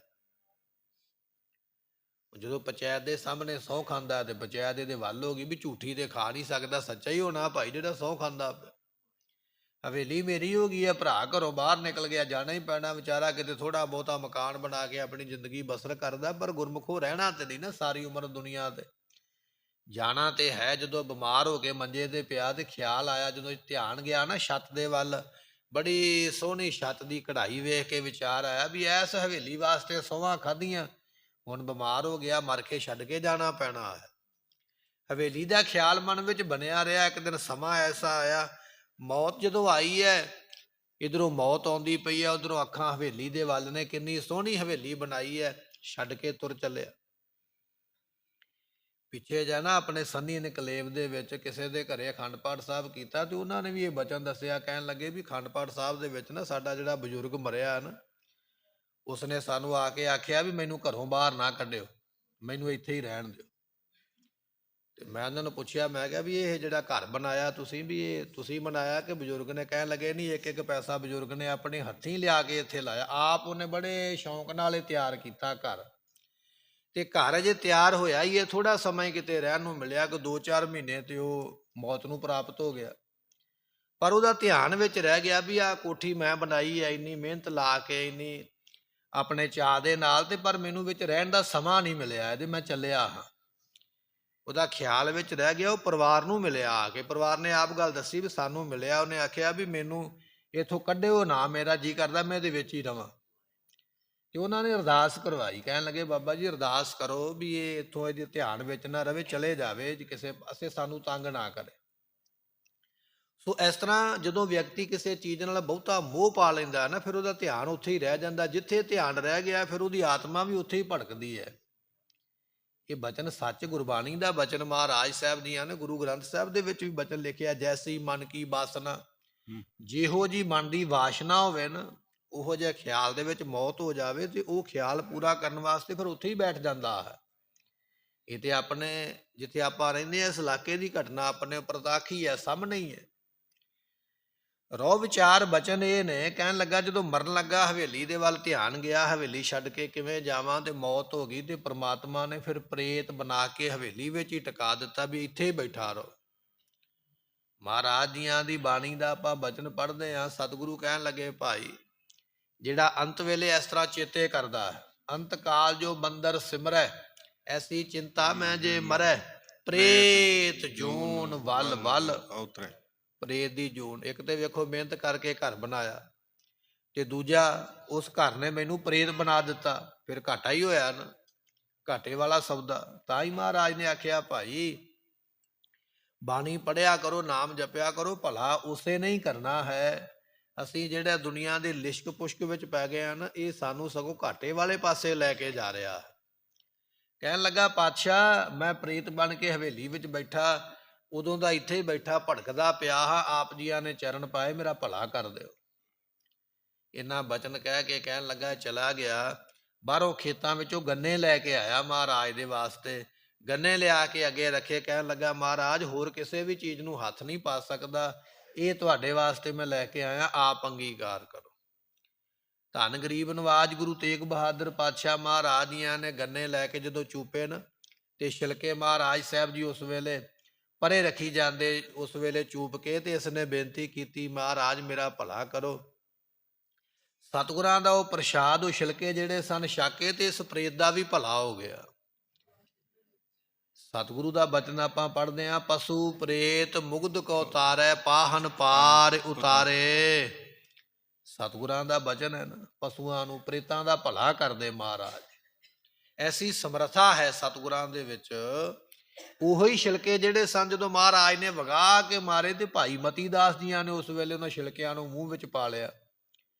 ਛਿਲਕੇ ਮੂੰਹ ਦੇ ਵਿੱਚ ਪਾਉਂਦਿਆਂ ਇੰਨੀ ਤਾਕਤ ਆਈ, ਕਹਿਣ ਲੱਗਾ ਮਹਾਰਾਜ ਇਹ ਹੁਕਮ ਹੋਵੇ ਤੇ ਮੈਂ ਸਾਰਾ ਤੁਰਕਾਨਾ ਹੀ ਨਾ ਖਤਮ ਕਰ ਦੇਵਾਂ, ਸਾਰੇ ਮੁਗਲ ਹੀ ਖਤਮ ਕਰ ਦੇਵਾਂ, ਰਵੇ ਹੀ ਕੋਈ ਨਾ। ਪਾਤਸ਼ਾਹ ਕਹਿਣ ਲੱਗੇ ਭਾਈ ਮਤੀ ਦਾਸ ਇੰਨਾ ਬਲ ਕਿਵੇਂ ਆ? ਕਹਿੰਦੇ ਜੀ ਤੁਹਾਡਾ ਪ੍ਰਸ਼ਾਦ ਛਕਿਆ ਹੈ। ਪਾਤਸ਼ਾਹ ਕਹਿੰਦੇ ਜਿਨ੍ਹਾਂ ਦਾ ਪ੍ਰਸ਼ਾਦ ਛਕ ਕੇ ਇੰਨੀ ਵੱਡੀ ਗੱਲ ਕਰਦਾ, ਫਿਰ ਇਹ ਵੇਖ ਵੀ ਉਹਨਾਂ ਵਿੱਚ ਕਿੰਨੀ ਤਾਕਤ ਹੋ ਸਕਦੀ ਹੈ। ਇਸ ਕਰਕੇ ਭਾਣੇ ਵਿੱਚ ਰਹੀਦਾ ਹੈ। ਐਸਾ ਉਪਦੇਸ਼ ਦਿੱਤਾ ਮਹਾਰਾਜ। ਐਸੇ ਨੇ ਜਿਹੜੇ ਪ੍ਰੇਤਾਂ ਦਾ ਵੀ ਭਲਾ ਹੀ ਕਰ ਦਿੰਦੇ, ਐਸੇ ਨੇ ਗੁਰੂ ਤੇਗ ਬਹਾਦਰ ਪਾਤਸ਼ਾਹ ਜੀ। ਤੇਗ ਬਹਾਦਰ ਸਿਮਰਿਆ ਘਰ ਨਉ ਨਿਧ ਆਵੈ, ਸਭ ਥਾਈ ਤਾਂ ਹੀ ਉਹਨਾਂ ਦੀ ਮਹਿਮਾ ਦਾ ਇਹ ਬਚਨ ਹੈ। ਮਹਾਰਾਜ ਕਹਿਣ ਲੱਗੇ ਫਰਮਾਉਂਦੇ ਹਨ, ਪ੍ਰੇਤ ਪਿੰਜਰ ਮੈਂ ਦੁਖ ਘਨੇਰੇ। ਜਿਹੜਾ ਪ੍ਰੇਤ ਦਾ ਪਿੰਜਰਾ ਹੈ ਨਾ ਗੁਰਮੁਖੋ, ਪ੍ਰੇਤ ਦਾ ਸਰੀਰ, ਇਹਦੇ ਵਿੱਚ ਬੜੇ ਹੀ ਦੁੱਖ ਨੇ। ਦੁੱਖ ਦੇਣ ਵਾਲਾ ਹੀ ਸਰੀਰ ਹੈ, ਕਿਉਂਕਿ ਭੁੱਖ ਇਹਦੇ ਵਿੱਚ ਪੂਰੀ ਨਹੀਂ ਹੁੰਦੀ ਹੈ, ਹਰ ਵੇਲੇ ਭੁੱਖਾ ਹੀ ਤੜਫਦਾ ਹੈ। ਮਹਾਰਾਜ ਇਸੇ ਪੰਕਤੀ ਨੂੰ ਫਿਰ ਫਰਮਾਉਂਦੇ ਹਨ, ਪ੍ਰੇਤ ਪਿੰਜਰ ਮੈਂ ਦੁਖ ਘਨੇਰੇ। ਪ੍ਰੇਤ ਦਾ ਪਿੰਜਰਾ ਕੀ ਹੈ? ਇਹ ਸਾਡਾ ਸਰੀਰ ਵੀ ਤੇ ਇੱਕ ਪਿੰਜਰਾ ਹੀ ਹੈ ਨਾ, ਇਹਦੇ ਵਿੱਚ ਅਸੀਂ ਆ ਕੇ ਬੈਠੇ ਹਾਂ। ਇਹਦੇ ਵਿੱਚ ਸਾਨੂੰ ਦੁੱਖ ਕੌਣ ਦਿੰਦਾ ਹੈ? ਇਹਦੇ ਵਿੱਚ ਸਾਨੂੰ ਦੁੱਖ ਦਿੰਦਾ ਕਾਮ ਆ ਕੇ। ਕਾਮ ਦੇ ਅਸੀਂ ਬੱਧੇ ਹੋਏ, ਕਦੇ ਅਸੀਂ ਲੋਭ ਦੇ ਬੱਧੇ ਹੋਏ। ਇਹ ਸਰੀਰ ਵੀ ਇੱਕ ਸਾਡਾ ਪਿੰਜਰਾ ਹੈ। ਪਾਤਸ਼ਾਹ ਕਹਿਣ ਲੱਗੇ ਸਰੀਰ ਰੂਪੀ ਪਿੰਜਰੇ ਦੇ ਵਿੱਚ ਕਾਮ ਕਰਕੇ ਬੜੇ ਦੁੱਖ ਭੋਗਦਾ ਹੈ, ਲੋਭ ਕਰਕੇ ਬੜੇ ਦੁੱਖਾਂ ਨੂੰ ਭੋਗਦਾ ਹੈ। ਨਰਕ ਪਚੇ ਅਗਿਆਨ ਅੰਧੇਰੇ। ਅਗਿਆਨਤਾ ਰੂਪੀ ਹਨੇਰਾ ਹੋਣ ਕਰਕੇ ਫਿਰ ਨਰਕਾਂ ਵਿੱਚ ਪੈਂਦਾ ਹੈ, ਵਾਰ-ਵਾਰ ਨਰਕਾਂ ਵਿੱਚ ਜਾ ਕੇ ਸਜ਼ਾ ਪਾਉਂਦਾ ਹੈ। 18 ਤਰ੍ਹਾਂ ਦੇ ਨਰਕਾਂ ਦਾ ਜਿਹੜਾ ਜ਼ਿਕਰ ਹੈ ਗ੍ਰੰਥਾਂ ਵਿੱਚ ਲਿਖਿਆ, ਵੀ ਉਹਦੇ ਵਿੱਚ ਜਾ ਜਾ ਕੇ ਫਿਰ ਬੜੇ ਭਾਰੀ ਆਪਣੇ ਕੀਤੇ ਪਾਪ ਦੇ ਕਰਮਾਂ ਦੇ ਦੁੱਖ ਨੂੰ ਪਾਉਂਦੇ ਹਨ। ਧਰਮ ਰਾਏ ਕੀ ਬਾਕੀ ਲੀਜਾ। ਮਹਾਰਾਜ ਕਹਿਣ ਲੱਗੇ ਭਾਈ ਜਿਨ੍ਹਾਂ ਨੇ ਰੱਬ ਦੇ ਨਾਮ ਨੂੰ ਭੁਲਾਇਆ ਹੈ, ਧਰਮ ਰਾਜਾ ਉਹਨਾਂ ਦੇ ਕੋਲੋਂ ਆਪਣੀ ਬਾਕੀ ਲੈਂਦਾ ਹੈ। ਬਾਕੀ ਕੀ ਹੈ? ਆਪਣਾ ਹਿਸਾਬ ਕਿਤਾਬ ਲੈਂਦਾ ਹੈ। ਜਦੋਂ ਆਪਾਂ ਕਿਸੇ ਕੋਲੋਂ ਕੋਈ ਪਦਾਰਥ ਲੈ ਲਈਏ ਤੇ ਮੁੜ ਕੇ ਮੋੜੀਏ ਤੇ ਉਹ ਆਖਦਾ ਵੀ ਇੰਨਾ ਕੁ ਤੇ ਮੋੜਿਆ ਤੇ ਬਾਕੀ ਕਿੱਥੇ ਆ, ਲਿਆ ਬਾਕੀ ਵੀ ਹਿਸਾਬ ਕਿਤਾਬ ਦੇ। ਮਹਾਰਾਜ ਕਹਿਣ ਲੱਗੇ ਉਹ ਧਰਮ ਰਾਜਾ ਵੀ ਬਾਕੀ ਹਿਸਾਬ ਕਿਤਾਬ ਲਵੇਗਾ। ਇੰਨੇ ਸਵਾਸ ਦਿੱਤੇ ਸਨ, ਇੰਨਾ ਤੈਨੂੰ ਰਿਜ਼ਕ ਦਿੱਤਾ ਖਾਣ ਵਾਸਤੇ, ਲਿਆ ਉਹਨਾਂ ਦਾ ਭਾਈ ਹਿਸਾਬ ਕਰੀਏ ਵੀ ਕਿੱਥੇ ਕੀ ਤੂੰ ਖਰਚਿਆ, ਕਿੰਨਾ ਤੂੰ ਨਾਮ ਜਪਿਆ ਹੈ। ਧਰਮ ਰਾਏ ਕੀ ਬਾਕੀ ਲੀਜੈ, ਜਿਨ੍ਹਾਂ ਨੇ ਰੱਬ ਦੇ ਨਾਮ ਨੂੰ ਭੁਲਾਇਆ ਹੈ, ਧਰਮ ਰਾਜਾ ਉਹਨਾਂ ਦੇ ਪਾਸੋਂ ਫਿਰ ਬਾਕੀ ਲੈਣਾ ਕਰਦਾ, ਭਾਵ ਕਿ ਉਹਨਾਂ ਦਾ ਹਿਸਾਬ ਕਿਤਾਬ ਲੈਂਦਾ ਹੈ ਤੇ ਫਿਰ ਉਹਨਾਂ ਨੂੰ ਸਜ਼ਾ ਦਿੰਦਾ ਹੈ। ਜਿਨ ਹਰ ਕਾ ਨਾਮ ਵਿਸਾਰਾ ਜਿਨ੍ਹਾਂ ਹੈ, ਨੇ ਰੱਬ ਦੇ ਨਾਮ ਨੂੰ ਭੁਲਾ ਦਿੱਤਾ ਹੈ, ਫਿਰ ਉਹਨਾਂ ਦੇ ਕੋਲੋਂ ਸੰਚਿਤ ਕਰਮ ਜਿਹੜੇ ਨੇ ਨਾ, ਜਿਹਨੂੰ ਕਹਿੰਦੇ ਪਾਪ ਕਰਮ, ਪਾਪ ਕਰਮਾਂ ਦਾ ਹਿਸਾਬ ਲੈਂਦਾ ਧਰਮ ਰਾਜਾ ਵੀ ਆਹ ਤੂੰ ਪਾਪ ਇਸ ਵੇਲੇ ਕੀਤਾ, ਆਹ ਪਾਪ ਇਸ ਵੇਲੇ ਕੀਤਾ ਹੈ। ਉਹਨਾਂ ਦੇ ਕੋਲੋਂ ਫਿਰ ਉਹਨਾਂ ਦੇ ਕੀਤੇ ਹੋਏ ਕਰਮਾਂ ਦੇ ਪਾਪ ਦਾ ਉਹ ਹਿਸਾਬ ਕਿਤਾਬ ਲੈਂਦਾ ਹੈ। ਜਿਵੇਂ ਦੇ ਫਿਰ ਕਰਮ ਕੀਤੇ ਫਿਰ ਉਹ ਭੋਗਣੇ ਪੈਣਗੇ। ਐਸਾ ਕਸ਼ਟ, ਐਸਾ ਦੁੱਖ ਇਹਦੇ ਸਰੀਰ ਦੇ ਉੱਪਰ ਆਉਂਦਾ ਹੈ। ਤਾਂ ਹੀ ਮਹਾਰਾਜ ਨੇ ਆਖਿਆ ਐਸਾ ਕੰਮ ਮੂਲੇ ਨਾ ਕੀਚੈ ਜਿਤ ਅੰਤ ਪਛੋਤਾਈਐ। ਐਸਾ ਪਾਪ ਵਾਲਾ ਕਰਮ ਕਰ ਹੀ ਨਾ ਜਿਹਨੂੰ ਕਰਕੇ ਤੈਨੂੰ ਪਛਤਾਉਣਾ ਪਵੇ, ਕਿਉਂਕਿ ਪਾਪ ਦੇ ਕਰਮ ਦਾ ਫਲ ਭੋਗਣਾ ਪਵੇਗਾ। ਗੁਰੂ ਤੇਗ ਬਹਾਦਰ ਮਹਾਰਾਜ ਜੀਆਂ ਦੀ ਸ਼ਹੀਦੀ ਦਾ ਦਿਹਾੜਾ ਜੋ ਸਾਨੂੰ 17 ਤਰੀਕ ਨੂੰ ਪ੍ਰਾਪਤ ਹੋ ਰਿਹਾ, 17 ਦਸੰਬਰ ਨੂੰ, ਤੇ ਇਸ ਦੇ ਸੰਬੰਧ ਵਿੱਚ ਸੰਗਤਾਂ ਦਾ ਹੁਕਮ ਇਹ ਆ, ਗੁਰਮੁਖ ਪਿਆਰਿਆਂ ਦਾ, ਕਿ 9ਵੇਂ ਮਹੱਲੇ ਦੇ ਸਲੋਕਾਂ ਦੀ ਜਿਹੜੀ ਕਥਾ ਵਿਚਾਰ ਹੈ ਉਹ ਸਾਨੂੰ ਸਰਵਣ ਕਰਵਾਈ ਜਾਵੇ। 10 ਤਰੀਕ ਤੋਂ ਸ਼ਾਮ ਦੇ ਦੀਵਾਨ ਜਿਹੜੇ ਹਨ ਉਹਨਾਂ ਦੇ ਵਿੱਚ ਆਪਾਂ 9ਵੇਂ ਮਹੱਲੇ ਦੇ ਸਲੋਕਾਂ ਦੀ ਕਥਾ ਵਿਚਾਰ ਸਰਵਣ ਕਰਾਂਗੇ। 7 ਦਿਨ ਇਹ ਕਥਾ ਵਿਚਾਰ ਚੱਲੇਗੀ ਅਤੇ 7ਵੇਂ ਦਿਨ 17 ਤਰੀਕ ਨੂੰ ਆਪਾਂ ਇਹ 9ਵੇਂ ਮਹੱਲੇ ਦੇ ਸਲੋਕ ਜਿਹੜੇ ਨੇ ਸੰਪੂਰਨ ਕਰਾਂਗੇ। ਆਪ ਸੰਗਤਾਂ ਨੂੰ ਬੇਨਤੀ ਹੈ ਕਿ ਜਿਹੜੇ ਰਾਤ ਦੇ ਦੀਵਾਨਾਂ ਵਿੱਚ ਕਥਾ 6:30 ਵਜੇ ਸ਼ੁਰੂ ਹੁੰਦੀ ਹੈ, ਆਪ ਸੰਗਤਾਂ ਵੱਧ ਤੋਂ ਵੱਧ ਹਾਜ਼ਰੀ ਭਰ ਕੇ ਗੁਰੂ ਤੇਗ ਬਹਾਦਰ ਪਾਤਸ਼ਾਹ ਦੀ ਬਾਣੀ ਭੋਗ ਦੇ ਸਲੋਕ ਸਰਵਣ ਕਰਕੇ, ਮਹਾਰਾਜ ਜੀਆਂ ਦੀ ਸ਼ਹੀਦੀ ਦਾ ਇਤਿਹਾਸ ਸਰਵਣ ਕਰਕੇ ਆਪਣੇ ਮਨੁੱਖਾ ਜਨਮ ਦਾ ਭਾਰੀ ਲਾਭਾ ਜਿਹੜਾ ਹੈ ਉਹ ਲਾਭ ਪ੍ਰਾਪਤ ਕਰਨਾ ਕਰੋ। ਆਪ ਸੰਗਤਾਂ ਨੇ ਵੱਧ ਤੋਂ ਵੱਧ ਹਾਜ਼ਰੀ ਭਰਨੀ। 10 ਦਸੰਬਰ ਤੋਂ ਇਹ ਕਥਾ ਵਿਚਾਰ ਆਪਾਂ ਸ਼ੁਰੂ ਕਰ ਰਹੇ ਹਾਂ। ਨਾਲ ਹੀ ਬੇਨਤੀ ਹੈ ਕਿ ਕੱਲ ਨੂੰ 8 ਤਰੀਕ ਅਤੇ ਪਰਸੋਂ 9 ਤਰੀਕ ਨੂੰ ਜਿਹੜੀ ਸਵੇਰ ਦੀ ਕਥਾ ਆਪਾਂ ਇਹ ਲੜੀਵਾਰ ਸਰਵਣ ਕਰਦੇ ਹਾਂ, ਇਸ ਕਥਾ ਨੂੰ ਵਿਸ਼ਰਾਮ ਹੈ। ਗੁਰਮੁਖ ਪਿਆਰੇ ਬਾਹਰੋਂ ਆ ਰਹੇ ਨੇ ਆਪ ਸੰਗਤਾਂ ਦੇ ਦਰਸ਼ਨ ਕਰਨ ਵਾਸਤੇ। ਉਹ ਕਥਾ ਵਿਚਾਰ 2 ਦਿਨ, ਕੱਲ ਨੂੰ ਸਵੇਰੇ ਅਤੇ ਪਰਸੋਂ ਸਵੇਰੇ 8 ਅਤੇ 9 ਤਰੀਕ ਨੂੰ ਜੋ ਆਪਣੀ ਕਥਾ ਦਾ ਸਮਾਂ ਹੈ, ਇਸੇ ਸਮੇਂ ਦੇ ਵਿੱਚ ਹੀ ਆਪ ਸੰਗਤਾਂ ਨੂੰ ਗੁਰਮਤਿ ਵਿਚਾਰਾਂ ਦੀ ਸਾਂਝ ਪਾ ਕੇ ਨਿਹਾਲ ਕਰਨਗੇ। ਇਸ ਕਥਾ ਨੂੰ ਆਪਾਂ 10 ਤਰੀਕ ਨੂੰ ਅੱਗੇ ਸਰਵਣ ਕਰਾਂਗੇ। ਸੋ ਇਸੇ ਤਰ੍ਹਾਂ 15 ਤਰੀਕ ਨੂੰ ਸ੍ਰੀ ਅਖੰਡ ਪਾਠ ਸਾਹਿਬ ਵੀ ਪ੍ਰਾਰੰਭ ਹੋਣੇ ਨੇ ਗੁਰੂ ਤੇਗ ਬਹਾਦਰ ਪਾਤਸ਼ਾਹ ਦੀ ਸ਼ਹੀਦੀ ਦਿਹਾੜੇ ਦੇ ਸੰਬੰਧ ਵਿੱਚ, ਤੇ 17 ਤਰੀਕ ਨੂੰ ਵਿਸ਼ੇਸ਼ ਦੀਵਾਨ ਆਪ ਸੰਗਤਾਂ ਵਾਸਤੇ ਸਜਾਏ ਜਾਣਗੇ। ਇਹ ਬੇਨਤੀਆਂ ਆਪ ਸੰਗਤ ਨੇ ਪ੍ਰਵਾਨ ਕਰਨੀਆਂ। ਲੇਖਾ ਕਤਹਿ ਨਾ ਛੂਟੀਐ, ਬਖਸ਼ਨਹਾਰ ਬਖਸ਼ ਲੈ। ਪ੍ਰੇਤ ਪਿੰਜਰ ਮੈਂ ਦੁਖ ਕਨੇਰੇ, ਨਰਕ ਪਚੇ ਅਗਿਆਨ ਅੰਧੇਰੇ। ਧਰਮ ਰਾਏ ਕੀ ਬਾਕੀ ਲੀਜੈ, ਜਿਨ ਹਰ ਕਾ ਨਾਮ ਵਿਸਾਰਾ ਹੈ। ਵਾਹਿਗੁਰੂ ਜੀ ਕਾ ਖਾਲਸਾ, ਵਾਹਿਗੁਰੂ ਜੀ ਕੀ ਫਤਿਹ। ਸੋ ਬੇਨਤੀ ਹੈ ਆਪ ਸੰਗਤਾਂ ਦੇ ਚਰਨਾਂ ਵਿੱਚ ਕਿ ਹਰ ਵੀਰਵਾਰ ਨੂੰ ਸ੍ਰੀ ਸੁਖਮਨੀ ਸਾਹਿਬ ਦੇ ਪਾਠ ਸਮੂਹ ਸੰਗਤ ਵੱਲੋਂ ਹੁੰਦੇ, ਜਿਨ੍ਹਾਂ ਦਾ ਸਮਾਂ 2:30 ਵਜੇ ਦਾ ਆਪ ਸੰਗਤਾਂ ਵਾਸਤੇ ਹੈ ਕਿ 2:30 ਵਜੇ ਆਪ ਸੰਗਤਾਂ ਨੇ ਪਹੁੰਚ ਕੇ ਸੋ ਗੁਰਬਾਣੀ ਦੇ ਪਾਠ ਜਿਹੜੇ ਹਨ ਉਹ ਸਰਵਣ ਕਰਕੇ ਲਾਹੇ ਪ੍ਰਾਪਤ ਕਰਨੇ। ਇਹ ਬੇਨਤੀਆਂ ਪ੍ਰਵਾਨ ਕਰਨੀਆਂ। ਵਾਹਿਗੁਰੂ ਜੀ ਕਾ ਖਾਲਸਾ, ਵਾਹਿਗੁਰੂ।